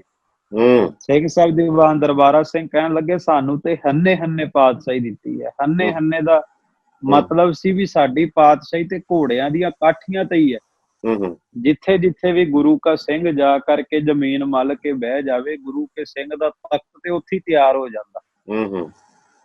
ਭਾਵ ਕਿ ਇੱਕ ਆਜ਼ਾਦੀ ਦਾ ਸੰਕਲਪ ਸੀ, ਉਹਨਾਂ ਦੀ ਸੋਚ ਆਜ਼ਾਦ ਸੀ ਜੀ। ਤੇ ਜਿਹਦੀ ਸੋਚ ਆਜ਼ਾਦ ਹੋਵੇ ਉਹ ਖੁਦ ਸ਼ਖਸ ਵੀ ਆਜ਼ਾਦ ਹੁੰਦਾ ਹੈ। ਪਰ ਮਾਫ ਕਰਿਓ, ਜੇ ਸੋਚ ਗੁਲਾਮ ਹੋ ਜਾਵੇ ਤੇ ਜਿਤਨੀ ਮਰਜ਼ੀ ਵਾਰ ਆਜ਼ਾਦੀ ਮਿਲ ਜਾਵੇ, ਬੰਦਾ ਕਦੇ ਆਜ਼ਾਦ ਨਹੀਂ ਹੁੰਦਾ, ਕਿਉਂਕਿ ਅਸਲ ਦੇ ਵਿੱਚ ਸਾਡੀ ਸੋਚ ਗੁਲਾਮ ਹੈ ਕਿ ਆਜ਼ਾਦ ਹੈ, ਇਹ ਵੇਖਣਾ ਪਵੇਗਾ। ਤੇ ਸੋਚ ਆਜ਼ਾਦ ਉਦੋਂ ਹੁੰਦੀ ਹੈ ਜਦੋਂ ਬੰਦਾ ਪੀਰੀ ਦਾ ਧਾਰਨੀ ਹੋ ਜਾਵੇ। ਸੋਚ ਆਜ਼ਾਦ ਉਦੋਂ ਹੁੰਦੀ ਹੈ ਜਦੋਂ ਗੁਰਬਾਣੀ ਦੀ ਗੁੜਤੀ ਮਿਲ ਜਾਵੇ। ਸਿੰਘ ਸਾਹਿਬ ਦੀਵਾਨ ਦਰਬਾਰਾ ਸਿੰਘ ਨੇ ਕਿਹਾ ਵੀ ਸਾਡੀ ਪਾਤਸ਼ਾਹੀ ਤੇ ਹੰਨੇ ਹੰਨੇ ਆ, ਜਿੱਥੇ ਵੀ ਗੁਰੂ ਕਾ ਸਿੰਘ ਜ਼ਮੀਨ ਮੱਲ ਕੇ ਬਹਿ ਜਾਵੇ ਉੱਥੇ ਹੀ ਤਖਤ ਬਣਾ ਲੈਂਦਾ। ਹੁਣ ਤਖਤ ਦਾ ਭਾਵ ਜਿਵੇਂ ਮੈਂ ਪਹਿਲਾਂ ਵੀ ਸਾਂਝਾ ਕੀਤਾ ਕਿ ਅਥਾਰਟੀ ਹੈ। ਬਿਲਕੁਲ ਤਖਤ ਉਹ ਹੈ ਜਿੱਥੋਂ ਹੱਕ ਸੱਚ ਦੇ ਲਈ ਆਵਾਜ਼ ਉਠਾਈ ਜਾਵੇ, ਜ਼ਾਲਮ ਦੇ ਖਿਲਾਫ ਲੜਿਆ ਜਾਵੇ, ਤੇ ਸੱਚ ਹੈ ਜਿਹੜਾ ਗੁਰੂ ਕਾ ਸਿੰਘ ਹੋਵੇ, ਉਹਦੇ ਸਾਹਮਣੇ ਕਿਸੇ ਦੇ ਨਾਲ ਜ਼ੁਲਮ ਹੁੰਦਾ ਹੋਵੇ ਤੇ ਸਿੰਘ ਉੱਥੇ ਆਪਣੀ ਸ਼ਮਸ਼ੀਰ ਦੇ ਜ਼ੋਰ ਦੇ ਨਾਲ ਉਹਦੀ ਰਾਖੀ ਜ਼ਰੂਰ ਕਰਦਾ। ਇਸੇ ਕਰਕੇ ਉਹਨਾਂ ਦੇ ਬੋਲ ਸਨ ਕਿ ਚੱਲਦੇ ਫਿਰਦੇ ਤਖਤ ਨੇ, ਚੱਲਦਾ ਵਹੀਰ, ਜਿਵੇਂ ਆਪਾਂ ਸ਼ਬਦ ਵਰਤਦੇ ਨੇ। ਸੋ ਇਹ ਚੱਲਦਾ ਵਹੀਰ ਜਿਹੜਾ ਖਾਲਸੇ ਦਾ ਜਿਹੜਾ ਇੱਕ ਰੁਤਬਾ, ਪਹਿਲਾਂ ਹਾਲਾਤਾਂ ਦੇ ਮੁਤਾਬਕ ਇਹ ਸਮਾਂ ਜਿਹੜਾ 18ਵੀਂ ਸਦੀ ਦੇ ਵਿੱਚ ਖਾਲਸੇ ਨੇ ਚੱਲਿਆ, ਤੇ ਉਹ ਜਿਹੜੀ ਪਰੰਪਰਾ ਸੀ ਸਾਡੀ, ਉਹ ਅੱਜ ਵੀ ਦਲ ਪੰਥਾਂ ਦੇ ਵਿੱਚ ਉਵੇਂ ਹੀ ਚੱਲਦੀ ਪਈ ਹੈ। ਇੱਕ ਜਿਹੜੀ ਗੱਲ ਬੜੀ ਇੱਥੇ ਸਾਹਮਣੇ ਆਉਂਦੀ ਹੈ ਕਿ ਜਦੋਂ ਜਥੇਦਾਰ ਜਿਹੜੇ ਹੁੰਦੇ ਸਨ, ਬੁੱਢਾ ਦਲ ਦਾ ਜਿਹੜਾ ਜਥੇਦਾਰ ਸੀ ਉਹੀ ਸ਼੍ਰੀ ਅਕਾਲ ਤਖਤ ਸਾਹਿਬ ਜੀ ਦਾ ਜਥੇਦਾਰ ਹੁੰਦਾ ਸੀ, ਕਿਉਂਕਿ ਬਾਬਾ ਵਿਨੋਦ ਸਿੰਘ ਜੀ ਜਦੋਂ ਗੁਰੂ ਕਲਗੀਧਰ ਪਾਤਸ਼ਾਹ ਜੀ ਨੇ ਭੇਜਿਆ, ਤੇ ਆਪਾਂ ਪਿੱਛੇ ਵੀ ਇਤਿਹਾਸ ਦੇ ਵਿੱਚ ਉਸ ਦਿਨ ਸਰਵਣ ਕੀਤਾ ਸੀ ਕਿ ਬਾਬਾ ਵਿਨੋਦ ਸਿੰਘ ਜੀ ਸ਼੍ਰੀ ਅਕਾਲ ਤਖਤ ਸਾਹਿਬ ਜੀ ਤੇ ਜਾ ਬਰਾਜੇ ਸਨ, ਤੇ ਉੱਥੋਂ ਇਹ ਪਰੰਪਰਾ ਜਿਹੜੀ ਚੱਲਦੀ ਆਈ ਹੈ। ਤੇ ਧਰਮ ਦਾ ਜਿਹੜਾ ਪਰਪੱਕਤਾ ਹੈ, ਮੈਂ ਸਮਝਦਾ ਕਿ ਉਹ ਬੜੀ ਵੱਡੀ ਹੈ। ਜਦ ਕਿਤੇ ਨਾ ਕਿਤੇ ਉਸ ਚੀਜ਼ ਦੀ ਥੋੜ੍ਹ ਮਹਿਸੂਸ ਹੁੰਦੀ ਹੈ, ਤਾਂ ਹੀ ਸਾਨੂੰ ਜਿਹੜੀਆਂ ਨੇ ਜਿਹੜੀ ਕਿਤੇ ਕੋਈ ਕਮਜ਼ੋਰੀ ਨਜ਼ਰ ਆਉਂਦੀ ਪਈ ਹੈ ਅਜੋਕੇ ਹਾਲਾਤਾਂ ਦੇ ਵਿੱਚ, ਜਦੋਂ ਸ਼੍ਰੀ ਅਕਾਲ ਤਖਤ ਸਾਹਿਬ ਜੀ ਦੀ ਪਿਛਲੇ ਸਮੇਂ ਦੇ ਵਿੱਚ ਜੋ ਇੱਥੋਂ ਦਾ ਪ੍ਰਬੰਧ ਜਿਵੇਂ ਚੱਲਦਾ ਰਿਹਾ, ਉਹਨਾਂ ਚੀਜ਼ਾਂ ਨੂੰ ਲੈ ਕੇ ਜਿਹੜੇ ਮਨਾਂ ਦੇ ਵਿੱਚ, ਸਿੱਖ ਮਨਾਂ ਦੇ ਵਿੱਚ ਕਿਤੇ ਨਾ ਕਿਤੇ ਜਿਹੜੀ ਠੇਸ ਪਹੁੰਚਦੀ ਹੈ, ਉਹਦਾ ਮੈਂ ਸਮਝਦਾ ਕਿ ਉਹ ਆਜ਼ਾਦ ਹਸਤੀ ਜਿਹੜੀ ਹੈ, ਉਹ ਵਾਲਾ ਜਿਹੜਾ ਕਨਸੈਪਟ ਸੀਗਾ ਸਾਡਾ, ਕਿ ਜਿਸ ਢੰਗ ਦੇ ਨਾਲ ਦਲ ਪੰਥ ਖੁੱਲ੍ਹਾ ਵਿਚਰਦਾ ਸੀ, ਕਿਸੇ ਦੇ ਅਧੀਨ ਨਹੀਂ ਸੀ, ਹਮ ਰਾਖਤ ਪਾਤਸ਼ਾਹੀ ਦਾਵਾ ਵਾਲੀ ਜਿਹੜੀ ਗੱਲ ਹੈ, ਹੁਣ ਜੋ ਹੈ ਉਹ ਕਮੇਟੀ ਦੇ ਨਿਯਮਾਂ ਦੇ ਹਿਸਾਬ ਦੇ ਨਾਲ ਜੋ ਕੰਮ ਚੱਲਦਾ ਹੈ ਸਾਰਾ ਸਿਸਟਮ, ਉਹਦੇ ਕਰਕੇ ਮੈਂ ਸਮਝਦਾ ਕਿਤੇ ਨਾ ਕਿਤੇ ਪੰਥ ਦੇ ਮਨ ਦੇ ਵਿੱਚ ਜਿਹੜੀ ਗੱਲ ਉਹ ਜ਼ਰੂਰ ਆਉਂਦੀ ਹੈ। ਜੀ ਭਾਈ ਸਾਹਿਬ ਜੀ। ਸੋ ਸਿੰਘ ਸਾਹਿਬ ਦੀਵਾਨ ਦਰਬਾਰਾ ਸਿੰਘ ਨੂੰ ਬਾਰ-ਬਾਰ ਜਦੋਂ ਸਿੰਘ ਨੇ ਬੇਨਤੀ ਕੀਤੀ ਕਿ ਇਸ ਨੂੰ ਪ੍ਰਵਾਨ ਕਰੋ, ਤੇ ਉਹਨਾਂ ਨੇ ਇਸ਼ਾਰਾ ਪੱਖਾ ਚੱਲ ਰਹੇ ਬਾਬਾ ਕਪੂਰ ਸਿੰਘ ਜੀ ਵੱਲ ਕੀਤਾ। ਜੀ। ਤੇ ਮੈਂ ਜਿਹੜੀ ਖੇਨੁਮਾਤਰੀ ਬੇਨਤੀ ਕਰਾਂ ਕਿ ਬਾਬਾ ਕਪੂਰ ਸਿੰਘ ਜੀ ਨੂੰ ਜਦੋਂ ਪੰਥ ਦਾ ਹੁਕਮ ਹੋਇਆ ਕਿ ਤੁਸੀਂ ਨਵਾਬੀ ਲਓ, ਨਵਾਬੀ ਦੀ ਖਿਲਤ ਤੁਸਾਂ ਦਿੱਤੀ ਜਾਵੇਗੀ, ਤੇ ਉਹ ਕਹਿਣ ਲੱਗੇ ਕਿ ਮੈਨੂੰ ਨਵਾਬੀ ਨਹੀਂ ਚਾਹੀਦੀ। ਜਦੋਂ ਪੰਜ ਸਿੰਘਾਂ ਨੇ ਇਕੱਤਰਤ ਹੋ ਕੇ ਹੁਕਮ ਕਰਨ ਲੱਗੇ, ਤੇ ਕਹਿੰਦੇ ਇੱਕ ਸਿੰਘ ਬਾਣੀ ਪੜ੍ਹਦਾ ਸੀ, ਉਹ ਜਦੋਂ ਬਾਣੀ ਪੜ੍ਹ ਰਿਹਾ ਸੀ ਤੇ ਬਾਣੀ ਦੇ ਵਿੱਚੋਂ ਸ਼ਬਦ ਦੀ ਆਵਾਜ਼ ਆਈ, ਟਹਿਲ ਮਹਿਲ ਤਾਕੋ ਮਿਲੇ ਜਾਕੋ ਸਾਧ ਕਿਰਪਾ, ਕਿ ਜਿਹਦੇ ਉੱਤੇ ਗੁਰੂ ਕਿਰਪਾ ਕਰ ਦੇਵੇ ਉਹਦੇ ਉੱਤੇ ਬਖਸ਼ਿਸ਼ਾਂ ਹੁੰਦੀਆਂ ਨੇ, ਰਹਿਮਤਾਂ ਵਰਤਦੀਆਂ ਨੇ। ਸੋ ਜਦੋਂ ਇਹ ਪੰਕਤੀ ਦਾ ਸ਼ਬਦ ਆਇਆ ਤੇ ਉਹ ਕਹਿਣ ਲੱਗੇ ਕਿ ਹੁਣ ਤੇ ਗੁਰੂ ਦਾ ਵੀ ਹੁਕਮ ਹੋ ਗਿਆ, ਤੇ ਹੁਣ ਤੇ ਤੈਨੂੰ ਨਵਾਬੀ ਲੈਣੀ ਪਊਗੀ। ਵੇਖੋ, ਉਹ ਵਾਰਸ ਨੇ ਅਕਾਲ ਤਖਤ ਸਾਹਿਬ ਦੇ, ਜਿਨ੍ਹਾਂ ਦਾ ਗੁਰੂ ਤੇ ਅਟੁੱਟ ਵਿਸ਼ਵਾਸ ਹੈ, ਅਟੁੱਟ ਭਰੋਸਾ ਹੈ, ਜਿਹੜਾ ਭਰੋਸਾ ਡੋਲਦਾ ਨਹੀਂ। ਉਹ ਵਾਰਸ ਨੇ ਅਕਾਲ ਤਖਤ ਸਾਹਿਬ ਦੇ, ਜਿਹੜੇ ਪਾਵਨ ਪਵਿੱਤਰ ਅੰਮ੍ਰਿਤ ਸਰੋਵਰ ਦੇ ਵਿੱਚ ਪਰਚੀ ਗੇਰ ਕਰਕੇ ਗੁਰੂ ਨੂੰ ਸਮਰਪਿਤ ਹੋ ਕੇ ਕਹਿ ਦਿੰਦੇ ਆ ਕਿ ਪਾਤਸ਼ਾਹ ਸਾਡੀ ਬੁੱਧ ਇਤਨੀ ਸਮਰੱਥਾ ਨਹੀਂ ਅਸੀਂ ਤੇਰੇ ਪੰਥ ਦੇ ਫੈਸਲੇ ਲੈ ਸਕੀਏ, ਹੁਣ ਪੰਥ ਦਾ ਮਾਲਕ ਤੂੰ ਹੈ, ਫੈਸਲੇ ਵੀ ਤੂੰ ਆਪ ਲੈ। ਭਾਵ ਆਪਣਾ ਆਪ ਗੁਰੂ ਨੂੰ ਸੌਂਪਿਆ ਹੋਵੇ, ਉਹ ਵਾਰਸ ਨੇ। ਬਿਲਕੁਲ, ਮੈਂ ਸਮਝਦਾ ਕਿ ਵੇਖੋ ਜਿਹੜੀ ਗੱਲ ਤੁਸੀਂ ਇਤਿਹਾਸ ਦੇ ਉੱਪਰ ਪਰਫੈਕਸ਼ਨ ਜਿਹੜੀ ਦੱਸਦੇ ਪਏ ਹੋ ਕਿ ਉਹ ਕਹਿੰਦੇ ਤੈਨੂੰ ਲੈਣੀ ਪਊਗੀ ਨਵਾਬੀ, ਤੈਨੂੰ ਲੈਣੀ ਪਊਗੀ। ਜਿਹਨੂੰ ਮਿਲ ਰਹੀ ਹੈ ਉਹ ਮਨਾ ਕਰਦਾ ਪਿਆ, ਨਹੀਂ ਮੈਨੂੰ ਨਹੀਂ ਚਾਹੀਦੀ ਇਹ। ਤੇ ਅਜੋਕੇ ਹਾਲਾਤਾਂ ਦੇ ਵਿੱਚ ਮੈਂ ਸਮਝਦਾ ਕਿ ਅੱਜ ਦੀ ਜਿਹੜੀ ਰਾਜਨੀਤੀ ਉਹ ਚਾਹੁੰਦੀ ਹੈ ਵੀ ਸਾਨੂੰ ਕੁਰਸੀ ਮਿਲ ਜੇ, ਬਾਕੀ ਧਰਮ ਦਾ ਜੋ ਕੁਝ ਹੈ ਜਾਂ ਨਹੀਂ ਹੈ ਉਹਦੇ ਬਾਰੇ ਸੋਚ ਜਿਹੜੀ ਆ ਸਾਡੇ ਸਾਰਿਆਂ ਦੇ ਸਾਹਮਣੇ ਆ ਜਾਂਦੀ ਹੈ। ਪਰ ਮੈਂ ਸਮਝਦਾ ਕਿ ਬਾਬਾ ਕਪੂਰ ਸਿੰਘ ਵਰਗੇ ਉਹ ਜਿਹੜੀਆਂ ਹਸਤੀਆਂ ਤੇ ਉਸ ਸਮੇਂ ਦੇ ਜਿਹੜੇ ਗੁਰਸਿੱਖ ਪਿਆਰੇ ਸੀ, ਉਹਨਾਂ ਦੇ ਜੀਵਨ ਤੋਂ ਸਾਨੂੰ ਕਿਤੇ ਨਾ ਕਿਤੇ ਸੇਧ ਲੈਣੀ ਬਣਦੀ ਹੈ। ਤਾਂ ਹੀ ਪੰਥ ਦੀ ਜਿਹੜੀ ਚੜ੍ਹਦੀ ਕਲਾ ਹੈ ਉਹ ਸਾਡੇ ਸਾਹਮਣੇ ਹੋਰ ਪ੍ਰਗਟ ਹੋਏਗੀ। ਕਿਉਂਕਿ ਜਦੋਂ ਕਿਤੇ ਕੌਮੀ ਆਗੂਆਂ ਦੇ ਵਿੱਚ ਜਿੱਥੇ ਕਮਜ਼ੋਰੀ ਦਿਖਦੀ ਹੈ ਤੇ ਫਿਰ ਉਹਦੇ ਕੌਮ ਦੇ ਵਿੱਚ ਉਸ ਗੱਲ ਦੀ ਨਿਰਾਸ਼ਤਾ ਹੋਣੀ ਇੱਕ ਕੁਦਰਤੀ ਵਰਤਾਰਾ ਬਣ ਜਾਂਦਾ। ਜੀ ਭਾਈ ਸਾਹਿਬ। ਜੀ ਸਿੰਘ ਸਾਹਿਬ, ਦੀਵਾਨ ਦਰਬਾਰਾ ਸਿੰਘ ਦਾ ਮਨਾ ਕਰਨ ਦਾ ਇੱਕ ਕਾਰਨ ਇਹ ਵੀ ਹੋ ਸਕਦਾ ਹੈ ਕਿ ਵੇਖੋ ਅਕਾਲ ਤਖਤ ਸਾਹਿਬ ਦੇ ਜਥੇਦਾਰ ਵਜੋਂ ਸੇਵਾ ਨਿਭਾ ਰਹੇ ਨੇ, ਸੀਸ ਤੇ ਗੁਰੂ ਦੀ ਸਦਾ ਦਮਾਲਾ ਝੁੱਲ ਰਿਹਾ ਜੀ, ਤੇ ਉਸ ਦਮਾਲੇ ਉੱਤੇ ਉਹ ਸੰਸਾਰਕ ਬਾਦਸ਼ਾਹ ਦੀ ਨਵਾਬੀ ਦੀ ਦਸਤਾਰ ਕਿਵੇਂ ਰੱਖ ਸਕਦੇ? ਭਾਵ ਉਹਨਾਂ ਨੇ ਇਹ ਦਰਸਾਇਆ ਕਿ ਸੰਸਾਰ ਦੀਆਂ ਨਵਾਬੀਆਂ ਬਾਦਸ਼ਾਹਤਾਂ ਨੀਵੀਆਂ ਨੇ, ਥੱਲੇ ਨੇ, ਮੀਰੀ ਨੀਚੇ ਹੈ, ਪਰ ਇਹ ਪੀਰੀ ਦਾ ਤਖਤ ਸਦਾ ਉੱਚਾ ਹੈ। ਜੀ ਜੀ ਜੀ ਜੀ। ਸੋ ਬਾਬਾ ਕਪੂਰ ਸਿੰਘ ਜੀ ਨੇ ਜਦੋਂ ਪੰਥ ਦਾ ਹੁਕਮ ਹੋਇਆ ਤੇ ਉਹਨਾਂ ਨੇ ਕਿਹਾ ਮੇਰੀ 2 ਬੇਨਤੀਆਂ ਨੇ, ਉਹ ਵੀ ਪ੍ਰਵਾਨ ਕਰੋ। ਪਹਿਲੀ ਤਾਂ ਇਹ ਕਿ ਨਵਾਬੀ ਦੀ ਖਿਲਤ 5 ਸਿੰਘਾਂ ਦੇ ਚਰਨਾਂ ਨੂੰ ਛੁਆਈ ਜਾਵੇ। ਪੁੱਛਣ ਲੱਗੇ ਕਿਉਂ? ਕਹਿਣ ਲੱਗੇ ਇਸ ਕਰਕੇ ਕਿ ਇੱਕ ਤਾਂ ਇਹ ਸੰਸਾਰਕ ਬਾਦਸ਼ਾਹ ਦੀ ਮਾਇਆ ਦੇ ਵਿੱਚ ਮੈਲ ਹੈ, ਜਦੋਂ ਸਿੰਘਾਂ ਦੇ ਚਰਨਾਂ ਨੂੰ ਛੁਆਈ ਜਾਵੇਗੀ ਤੇ ਸਿੰਘਾਂ ਦੀ ਚਰਨਾਂ ਦੀ ਧੂੜੀ ਦੇ ਨਾਲ ਇਹ ਮੈਲ ਧੁੱਪ ਜਾਵੇਗੀ, ਦੂਰ ਹੋ ਜਾਵੇਗੀ। ਸਿੱਖਾਂ ਦੇ ਚਰਨਾਂ ਪ੍ਰਤੀ ਵੀ ਐਸਾ ਪ੍ਰੇਮ, ਗੁਰਸਿੱਖ ਦਾ ਗੁਰਸਿੱਖ ਪ੍ਰਤੀ ਐਸਾ ਪ੍ਰੇਮ, ਉਹ ਨੇ ਅਕਾਲ ਤਖਤ ਸਾਹਿਬ ਦੇ ਵਾਰਿਸ ਜਿਹੜੇ ਇੱਕ ਦੂਜੇ ਸਿੱਖ ਦੇ ਚਰਨਾਂ ਦੀ ਧੂੜੀ ਮੰਗਦੇ ਨੇ। ਤੇ ਮਾਫ ਕਰਿਓ, ਅੱਜ ਤੇ ਕਿਤੇ ਸਿੱਖ ਨੂੰ ਝੁਕ ਕੇ ਮਿਲ ਲਵੇ ਤੇ ਕਹਿਣਗੇ ਵੀ ਇਹ ਤੇ ਦੇਹਧਾਰੀ ਦੀ ਪੂਜਾ ਕਰਨ ਲੱਗ ਪਏ। ਪਰ ਅਸੀਂ ਉਹਨਾਂ ਦੇ ਵਾਰਿਸ ਹਾਂ ਜਿਹੜੇ ਸਿੱਖਾਂ ਦੇ ਚਰਨਾਂ ਦੀ ਧੂੜੀ ਤੇ ਵੀ ਐਸਾ ਵਿਸ਼ਵਾਸ ਰੱਖਦੇ। ਓਹੋ, ਬੜੀ ਵਾਕਮਾਲ ਗੱਲ ਹੈ, ਬਹੁਤ ਵਾਕਮਾਲ ਗੱਲ ਹੈ। ਵੇਖੋ ਇਹ ਪੰਥ ਦੇ ਵਿੱਚੋਂ ਮੈਂ ਸਮਝਦਾ ਇਹ ਬੜੀ ਵੱਡੀ ਇੱਕ ਘਾਟ ਜਿਹੜੀ ਪੈਦਾ ਹੋ ਰਹੀ ਹੈ ਤੇ ਪੈਦਾ ਕੀਤੀ ਜਾ ਰਹੀ ਹੈ। ਬਲਕਿ ਮੈਂ ਸਮਝਦਾ ਇਹ ਚਰਨ ਧੂੜੀ ਦਾ ਜਿਹੜਾ ਕਨਸੈਪਟ ਗੁਰੂ ਸਾਹਿਬ ਜੀ ਨੇ ਗੁਰਬਾਣੀ ਦੇ ਵਿੱਚ ਕਿੰਨੀ ਜਗ੍ਹਾ ਤੇ ਰੇਣ ਦੀ ਗੱਲ ਆਉਂਦੀ ਹੈ। ਰੇਣ ਜਿਹੜੀ ਹੈ ਚਰਨ ਧੂੜੀ ਤੇ ਪਰਥਾਏ ਮਹਾਰਾਜ ਬਚਨ ਵਰਤਦੇ ਨੇ। ਸੰਤਾਂ ਦੀ ਰੇਣ ਦੀ ਗੱਲ, ਗੁਰਸਿੱਖਾਂ ਦੀ ਚਰਨ ਧੂੜੀ ਦੀ ਗੱਲ ਬਾਰ-ਬਾਰ ਆਉਂਦੀ ਹੈ ਤੇ ਉਹ ਪ੍ਰੈਕਟੀਕਲੀ ਉਸ ਨੂੰ ਵੇਖੋ, ਨਵਾਬੀ ਆਈ ਹੈ ਤੇ ਕਹਿੰਦੇ ਗੁਰਸਿੱਖਾਂ ਦੇ ਚਰਨਾਂ ਨੂੰ ਛੁਹਾ ਕੇ। ਸੋ ਇਹ ਜੀਵਨ ਸੀ, ਉਹਨਾਂ ਦੀ ਅਕਾਲ ਕਮਾਈ ਸੀ, ਉਹਨਾਂ ਦਾ ਸਮਰਪਣ ਸੀਗਾ ਗੁਰੂ ਸਾਹਿਬ ਜੀ ਦੇ ਉਸ ਵਿਚਾਰਧਾਰਾ ਨੂੰ, ਜਿਹੜਾ ਮੈਂ ਸਮਝਦਾ ਕਿ ਇਤਿਹਾਸ ਤੋਂ ਸਾਨੂੰ ਪ੍ਰਤੱਖ ਉਹਦੇ ਦਰਸ਼ਨ ਹੁੰਦੇ ਨੇ। ਤੇ ਅੱਜ ਜਿਵੇਂ ਤੁਸੀਂ ਗੱਲ ਕਰ ਰਹੇ ਹੋ, ਵੀ ਗੱਲ ਬਹੁਤ ਇੱਕ ਸਾਡੇ ਲਈ ਮੈਂ ਸਮਝਦਾ ਇੱਕ ਖਤਰਨਾਕ ਵਰਤਾਰਾ ਕਹਿ ਸਕਦੇ, ਜਦੋਂ ਅਸੀਂ ਸਿੱਖ ਦੇ ਖਿਲਾਫ ਇਸ ਢੰਗ ਦੇ ਨਾਲ ਹੋ ਜਾਂਦਾ। ਕਿਸੇ ਦਾ ਸਤਿਕਾਰ ਕਰਨਾ ਤਾਂ ਦੂਰ ਦੀ ਗੱਲ, ਜੇ ਕੋਈ ਕਰਦਾ ਤੇ ਉਹ ਗੱਲ ਸਹੀ ਹੈ। ਤੁਸੀਂ ਜੇ ਕੋਈ ਕਿਸੇ ਨੂੰ ਥੋੜਾ ਝੁੱਕ ਕੇ ਮਿਲ ਲੈਂਦਾ, ਕਹਿੰਦਾ ਇਹ ਦੇਹ ਦੀ ਗੱਲ ਹੋ ਗਈ ਹੈ। ਸੋ ਮੈਂ ਸਮਝਦਾ ਕਿ ਗੁਰੂ ਸਾਹਿਬ ਜੀ ਨੇ ਤੇ ਸਾਨੂੰ ਬਹੁਤ ਵੱਡਾ ਜੋ ਦੀਸੇ ਗੁਰ ਸਿੱਖੜਾ ਤੇ ਨਿਵ ਲਾਗਾਂ ਪਾਏ ਜੀਓ, ਤੇ ਇਹ ਸਾਨੂੰ ਸਤਿਗੁਰ ਸੱਚੇ ਪਾਤਸ਼ਾਹ ਜੀ ਨੇ ਸਿਧਾਂਤ ਬਖਸ਼ੇ ਹੋਏ ਨੇ ਤੇ ਇਹਨਾਂ ਨੂੰ ਸਾਨੂੰ ਕਾਇਮ ਰੱਖਣਾ ਬਣਦਾ। ਜੀ ਭਾਈ ਸਾਹਿਬ ਜੀ ਬਿਲਕੁਲ, ਗੁਰੂ ਸਾਹਿਬ ਦੇ ਸਿੱਖ ਦੇ ਰਸਨਾ ਤੋਂ ਤੇ ਇਹ ਸ਼ਬਦ ਚੱਲਣੇ ਚਾਹੀਦੇ, ਆਏ ਮਿਲ ਗੁਰ ਸਿੱਖ, ਆਏ ਮਿਲ ਤੂੰ ਮੇਰੇ ਗੁਰੂ ਕੇ ਪਿਆਰੇ। ਪਰ ਮਾਫ ਕਰਿਓ ਵੀ ਅੱਜ ਗੁਰੂ ਕਾ ਪਿਆਰਾ ਤੇ ਘੱਟ ਕਹੀਦਾ, ਬਲਕਿ ਏਜੰਸੀਆਂ ਦੀ ਮੋਹਰ ਜ਼ਿਆਦਾ ਲਾਈ ਦੀ। ਅੱਜ ਸਿੱਖ ਦੇ ਉੱਤੋਂ ਭਰੋਸਾ ਉਠਾਇਆ ਜਾ ਰਿਹਾ, ਇਹ ਸਭ ਸਾਜ਼ਿਸ਼ਾਂ ਦੇ ਅਧੀਨ ਹੋ ਰਿਹਾ ਕਿ ਜੇ ਸਿੱਖ ਇਕੱਤਰਤ ਹੋਣਗੇ, ਇਹ ਹੱਕ ਸੱਚ ਦੀ ਗੱਲ ਕਰਨਗੇ, ਆਪਣੀ ਰਾਜਸੀ ਤਾਕਤ ਬੁਲੰਦ ਕਰਨਗੇ। ਸੋ ਅੱਜ ਏਕਤਾ ਹੀ ਵਿਖਾਉਣ ਦੀ ਲੋੜ ਹੈ।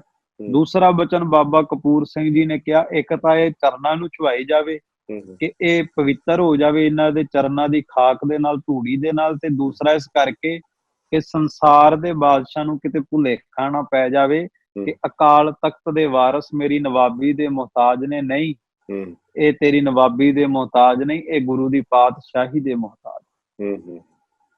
ਤੇ ਦੂਸਰਾ ਬਚਨ ਕਿਹਾ ਕਿ ਭਾਵੇਂ ਮੈਨੂੰ ਜਥੇਦਾਰੀ ਮਿਲ ਜਾਵੇ, ਪਰ ਮੇਰੇ ਕੋਲੋਂ ਘੋੜਿਆਂ ਦੀ ਤੇ ਸੰਗਤ ਦੀ ਸੇਵਾ ਨਾ ਵਾਪਸ ਦੇ। ਮੈਂ ਨਵਾਬੀ ਲੈ ਕੇ ਵੀ ਘੋੜਿਆਂ ਦੀ ਸੇਵਾ ਕਰਨੀ ਚਾਹੁੰਦਾ, ਨਵਾਬੀ ਲੈ ਕੇ ਵੀ ਸੰਗਤ ਦੇ ਚਰਨਾਂ ਦੇ ਜੋੜੇ ਝਾੜਨਾ ਚਾਹੁੰਦਾ। ਇਹ ਨੇ ਅਕਾਲ ਤਖਤ ਸਾਹਿਬ ਦੇ ਵਾਰਿਸ। ਬਿਲਕੁਲ, ਅੱਜ ਕੱਲ ਤਾਂ ਜੇ ਕਿਤੇ ਜੋੜੇ ਜੇ ਝਾੜਨ ਵੀ ਲੱਗ ਪੈਂਦੇ ਤੇ ਨਾਲ ਮੀਡੀਆ ਸੱਦ ਲਿਆ ਜਾਂਦਾ ਕਿ ਇਹਦੀਆਂ ਫੋਟੋਆਂ ਅਗਲੇ ਦਿਨ ਅਖਬਾਰ 'ਚ ਜ਼ਰੂਰ ਆ ਜਾਣ।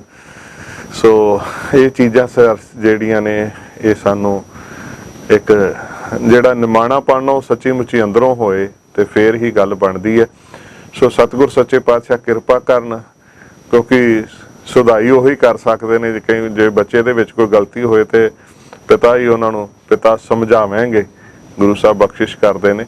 ਸੋ ਅੱਗੋਂ ਆਪਾਂ ਸਰਵਣ ਕਰਦੇ ਹਾਂ ਭਾਈ ਸਾਹਿਬ ਭਾਈ ਸੁਖਜੀਤ ਸਿੰਘ ਕਨਈਆ ਜੀ। देखने वाले लोग भी ये गल कहते सन कि एक संसार के नवाब हैं जो अपने कार्य भी अपने सेवादारों से कराते हैं। ये एक ऐसा नवाब है जो घोड़े के कार्य भी अपने आप करता है। ਵੀ ਇੱਕ ਸੰਸਾਰ ਦੇ ਨਵਾਬ ਨੇ ਜਿਹੜੇ ਆਪਣੇ ਕੰਮ ਵੀ ਦੂਜਿਆਂ ਤੋਂ ਕਰਾਉਂਦੇ, ਤੇ ਇਹ ਅਕਾਲ ਤਖਤ ਸਾਹਿਬ ਦੇ ਵਾਰਿਸ ਉਹ ਨਵਾਬ ਬਾਬਾ ਕਪੂਰ ਸਿੰਘ ਜੀ ਜਿਹੜੇ ਸੰਗਤ ਦੀ ਸੇਵਾ ਨਿਤ ਨਵਾਬੀ ਦੀ ਪੋਸ਼ਾਕ ਪਾ ਕੇ ਕਰਦੇ। ਸੋ ਸਿੰਘ ਸਾਹਿਬ ਦੀਵਾਨ ਦਰਬਾਰਾ ਸਿੰਘ ਤੋਂ ਬਾਅਦ ਜਦੋਂ ਜਥੇਦਾਰ ਸਿੰਘ ਸਾਹਿਬ ਨਵਾਬ ਬਾਬਾ ਕਪੂਰ ਸਿੰਘ ਜੀ ਬਣੇ, ਸਿੰਘ ਸਾਹਿਬ ਜਥੇਦਾਰ ਨਵਾਬ ਕਪੂਰ ਸਿੰਘ ਜੀ ਤੋਂ ਬਾਅਦ ਜਥੇਦਾਰ ਸਿੰਘ ਸਾਹਿਬ ਬਾਬਾ ਜੱਸਾ ਸਿੰਘ ਜੀ ਆਹਲੂਵਾਲੀਆ, ਜਿਨ੍ਹਾਂ ਨੂੰ ਬੰਦੀ ਛੋੜ ਦਾ ਖਿਤਾਬ ਵੀ ਦਿੱਤਾ ਗਿਆ, ਸੁਲਤਾਨੁਲ ਕੌਮ ਦਾ ਖਿਤਾਬ ਵੀ ਦਿੱਤਾ ਗਿਆ, ਬਾਦਸ਼ਾਹੇ ਕੌਮ ਦਾ ਖਿਤਾਬ ਵੀ ਦਿੱਤਾ ਗਿਆ। ਹੁਣ ਵੇਖੋ, ਬੰਦੀ ਛੋੜ ਸਤਿਗੁਰੂ ਦੇ ਤਖਤ ਦੇ ਵਾਰਿਸ ਨੇ ਜੀ ਬਾਬਾ ਜੱਸਾ ਸਿੰਘ ਆਹਲੂਵਾਲੀਆ, ਤੇ ਉਹਨਾਂ ਨੂੰ ਬੰਦੀ ਛੋੜ ਦਾ ਖਿਤਾਬ ਵੀ ਮਿਲ ਰਿਹਾ। ਕਿਉਂ? ਕਿਉਂਕਿ ਉਹ ਕਾਰਜ ਵੀ ਸਨ ਉਹਨਾਂ ਦੇ ਜੀ, ਉਹਨਾਂ ਦੇ ਜੀਵਨ ਦੇ ਵਿੱਚੋਂ ਗੁਰੂ ਦੇ ਸਿੱਖਿਆ ਦੀ ਝਲਕ ਵੇਖਦੀ ਸੀ। ਬਿਲਕੁਲ 22,000 ਭਾਰਤ ਦੀਆਂ ਬਹੂ ਬੇਟੀਆਂ ਨੂੰ, ਧੀਆਂ ਭੈਣਾਂ ਨੂੰ ਜ਼ਾਲਮ ਦੀ ਕੈਦ ਤੋਂ ਬਾਬਾ ਜੱਸਾ ਸਿੰਘ ਆਹਲੂਵਾਲੀਆ ਜੀ ਨੇ ਛਡਾਇਆ ਜੀ। ਤੇ ਜਿਸ ਵਕਤ ਰਣ ਤੱਤੇ ਦੇ ਵਿੱਚ ਬਾਬਾ ਜੱਸਾ ਸਿੰਘ ਆਹਲੂਵਾਲੀਆ ਜੀ ਜੂਝ ਰਹੇ ਸਨ, ਇਤਿਹਾਸ ਦੇ ਬੋਲ ਨੇ ਕਿ ਸਰੀਰ ਦੇ ਉੱਤੇ 22 ਜ਼ਖਮ ਹੋ ਗਏ। 22 ਜ਼ਖਮ ਹੋ ਗਏ ਤੇ ਨਾਲ ਦੇ ਸਿੰਘਾਂ ਨੇ ਕਿਹਾ ਕਿ ਜਥੇਦਾਰ ਜੀ ਤੁਸੀਂ ਜੰਗ ਦਾ ਮੈਦਾਨ ਛੱਡ ਕੇ ਚਲੇ ਜਾਓ, ਰਣ ਤੱਤਾ ਛੱਡ ਜਾਓ, ਤੁਹਾਡੇ ਸਰੀਰ ਤੇ ਜ਼ਖਮ ਹੋ ਗਏ ਨੇ। ਉਹ ਕਹਿਣ ਲੱਗੇ ਕਿ ਜਿਹੜੇ ਮੇਰੇ ਸਰੀਰ ਦੇ ਜ਼ਖਮ ਨੇ ਇਹ ਤਾਂ ਠੀਕ ਹੋ ਜਾਣਗੇ, ਇਹਨਾਂ ਦਾ ਇਲਾਜ ਤੇ ਹੋ ਸਕਦਾ, ਪਰ ਜੇ ਮੈਂ ਇਹਨਾਂ ਧੀਆਂ ਭੈਣਾਂ ਦੀ ਰਾਖੀ ਨਾ ਕਰ ਸਕਿਆ, ਜਿਹੜੇ ਜ਼ਖਮ ਮੇਰੀ ਆਤਮਾ ਤੇ ਲੱਗਣਗੇ, ਉਸ ਆਤਮਾ ਦੇ ਜ਼ਖਮਾਂ ਦਾ ਇਲਾਜ ਨਹੀਂ ਹੋ ਸਕਦਾ। ਇਹ ਨੇ ਅਕਾਲ ਤਖਤ ਸਾਹਿਬ ਦੇ ਵਾਰਿਸ, ਖਾਲਸਾ ਸੋ ਜੋ ਕਰੈ ਨਿਤ ਜੰਗ ਜੀ, ਜਿਹੜੇ ਆਪਣੇ ਤਨ ਦੀ ਕੁਰਬਾਨੀ ਦੇਣ ਲਈ ਸਦਾ ਹੀ ਤਿਆਰ ਨੇ। ਤੇ ਦੂਸਰਾ ਇਹ ਵੀ ਇਤਿਹਾਸ ਦੇ ਵਿੱਚ ਬਚਨ ਆਉਂਦਾ ਹੈ ਕਿ ਸਤਿਗੁਰੂ ਗੁਰੂ ਹਰਗੋਬਿੰਦ ਸਾਹਿਬ ਮਹਾਰਾਜ ਸੱਚੇ ਪਾਤਸ਼ਾਹ ਨੇ ਕੇਵਲ 12 ਫੁੱਟ ਉੱਚਾ ਥੜਾ ਤਿਆਰ ਕਰਾਇਆ ਸੀ। ਜਿਹੜੀ ਸ਼੍ਰੀ ਅਕਾਲ ਤਖਤ ਸਾਹਿਬ ਜੀ ਦੀ ਇਮਾਰਤ ਉਹ ਜਥੇਦਾਰ ਬਾਬਾ ਜੱਸਾ ਸਿੰਘ ਆਹਲੂਵਾਲੀਆ ਜੀ ਨੇ ਤਿਆਰ ਕਰਵਾਈ ਸੀ। ਉਹਨਾਂ ਨੇ ਕਾਰ ਸੇਵਾ ਕਰਵਾਈ ਸੀ ਆਪਣੇ ਹੱਥੀਂ ਜੀ ਜੀ ਉਸ ਪਾਵਨ ਪਵਿੱਤਰ ਇਮਾਰਤ ਦੀ। ਇਹ ਇਤਿਹਾਸ ਦੇ ਬੋਲ ਨੇ।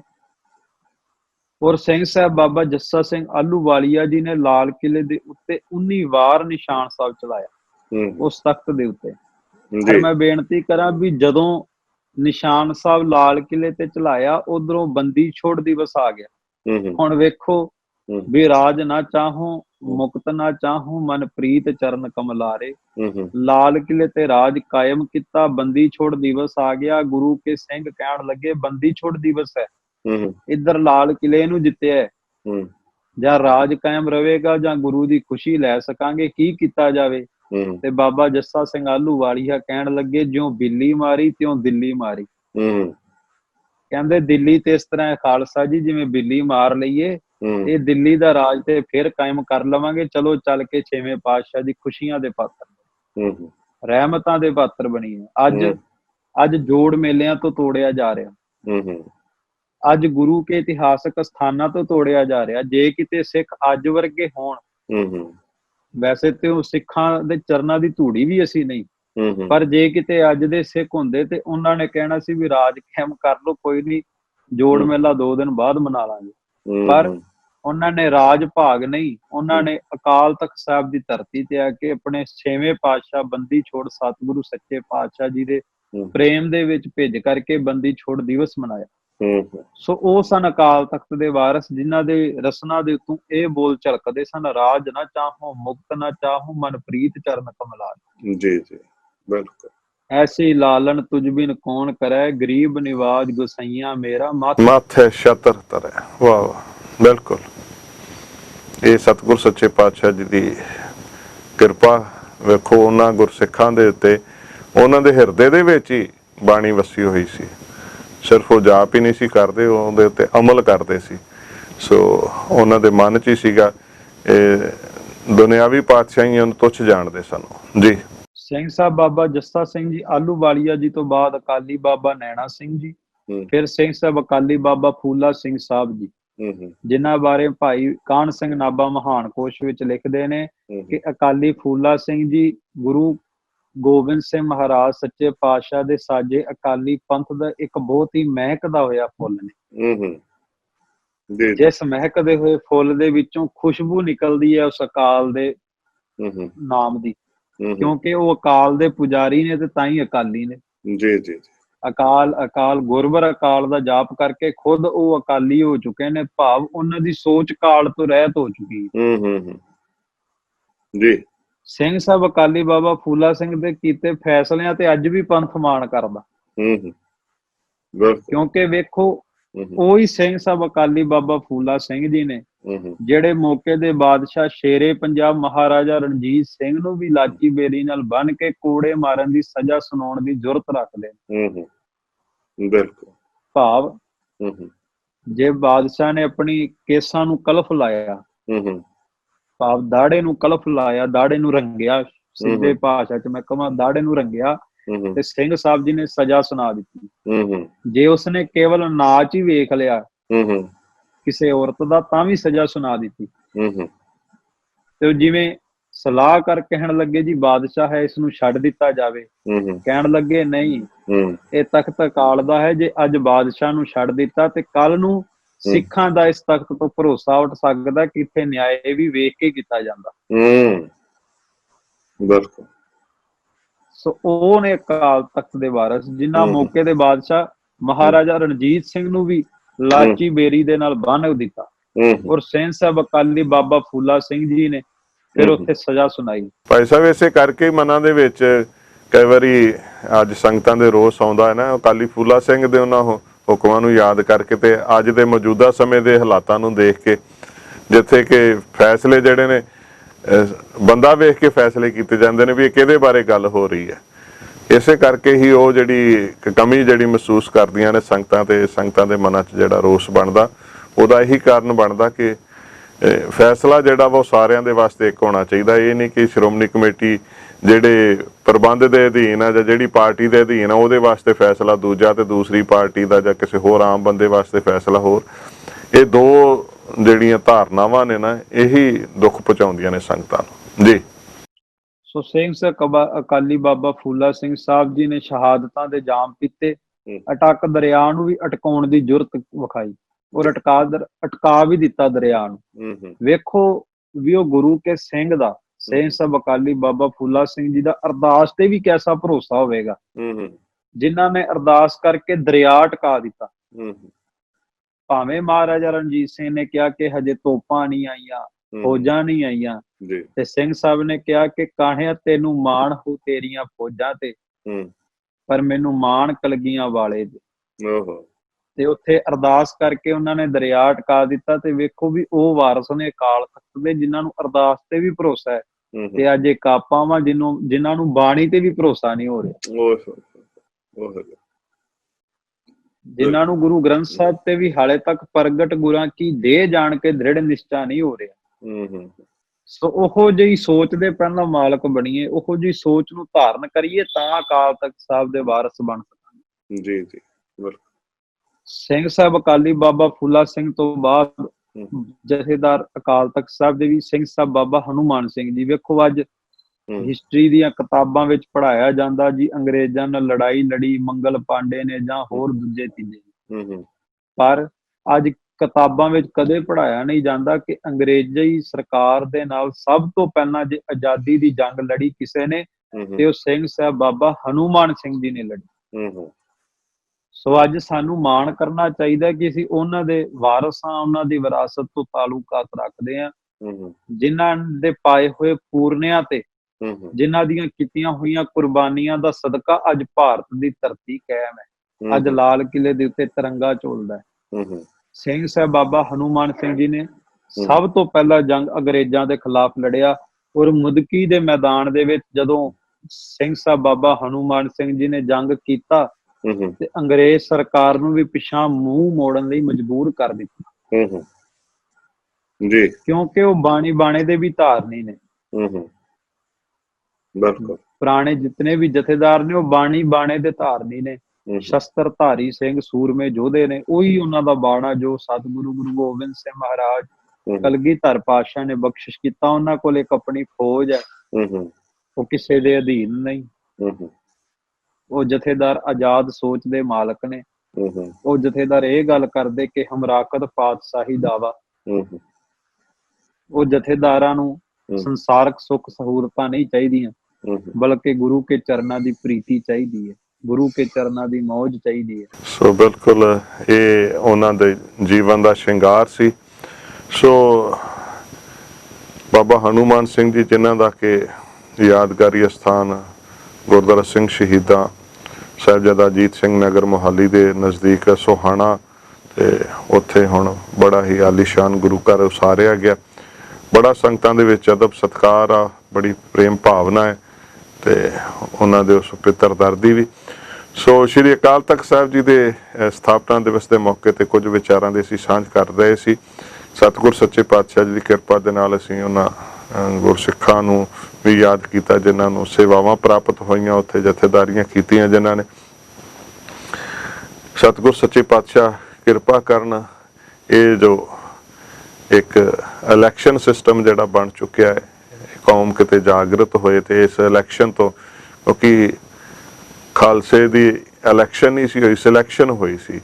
ਸੋ ਕੁਝ ਨਾ ਕੁਝ ਐਸਾ ਵਰਤਾਰਾ ਸਤਿਗੁਰ ਸੱਚੇ ਪਾਤਸ਼ਾਹ ਆਪਣੀ ਕਿਰਪਾ ਦੇ ਨਾਲ ਵਰਤਾਉਣ ਕਿ ਫਿਰ ਤੋਂ ਖਾਲਸਾ ਉਸੇ ਚੜ੍ਹਦੀ ਕਲਾ ਦੇ ਵਿੱਚ ਆ ਸਕੇ, ਤਾਂ ਕਿ ਆਉਣ ਵਾਲੀਆਂ ਸਦੀਆਂ ਦੇ ਵਿੱਚ ਫਿਰ ਇਸ ਇਤਿਹਾਸ ਨੂੰ ਦੁਹਰਾਇਆ ਜਾ ਸਕੇ। ਸੋ ਭਾਈ ਸੁਖਜੀਤ ਸਿੰਘ ਕਨ੍ਹਈਆ ਨੇ ਸਾਡੇ ਨਾਲ ਇਤਿਹਾਸਕ ਵਿਚਾਰਾਂ ਦੀ ਸਾਂਝ ਕੀਤੀ। ਸੋ ਇੱਥੇ ਹੀ ਭਾਈ ਸਾਹਿਬ ਤੁਹਾਡਾ ਧੰਨਵਾਦ ਵੀ ਕਰਦੇ ਹਾਂ, ਫਤਿਹ ਅਰਜ਼ ਕਰਦੇ ਆਗਿਆ ਲਵਾਂਗੇ ਜੀ। ਵਾਹਿਗੁਰੂ ਜੀ ਕਾ ਖਾਲਸਾ, ਵਾਹਿਗੁਰੂ ਜੀ ਕੀ ਫਤਿਹ।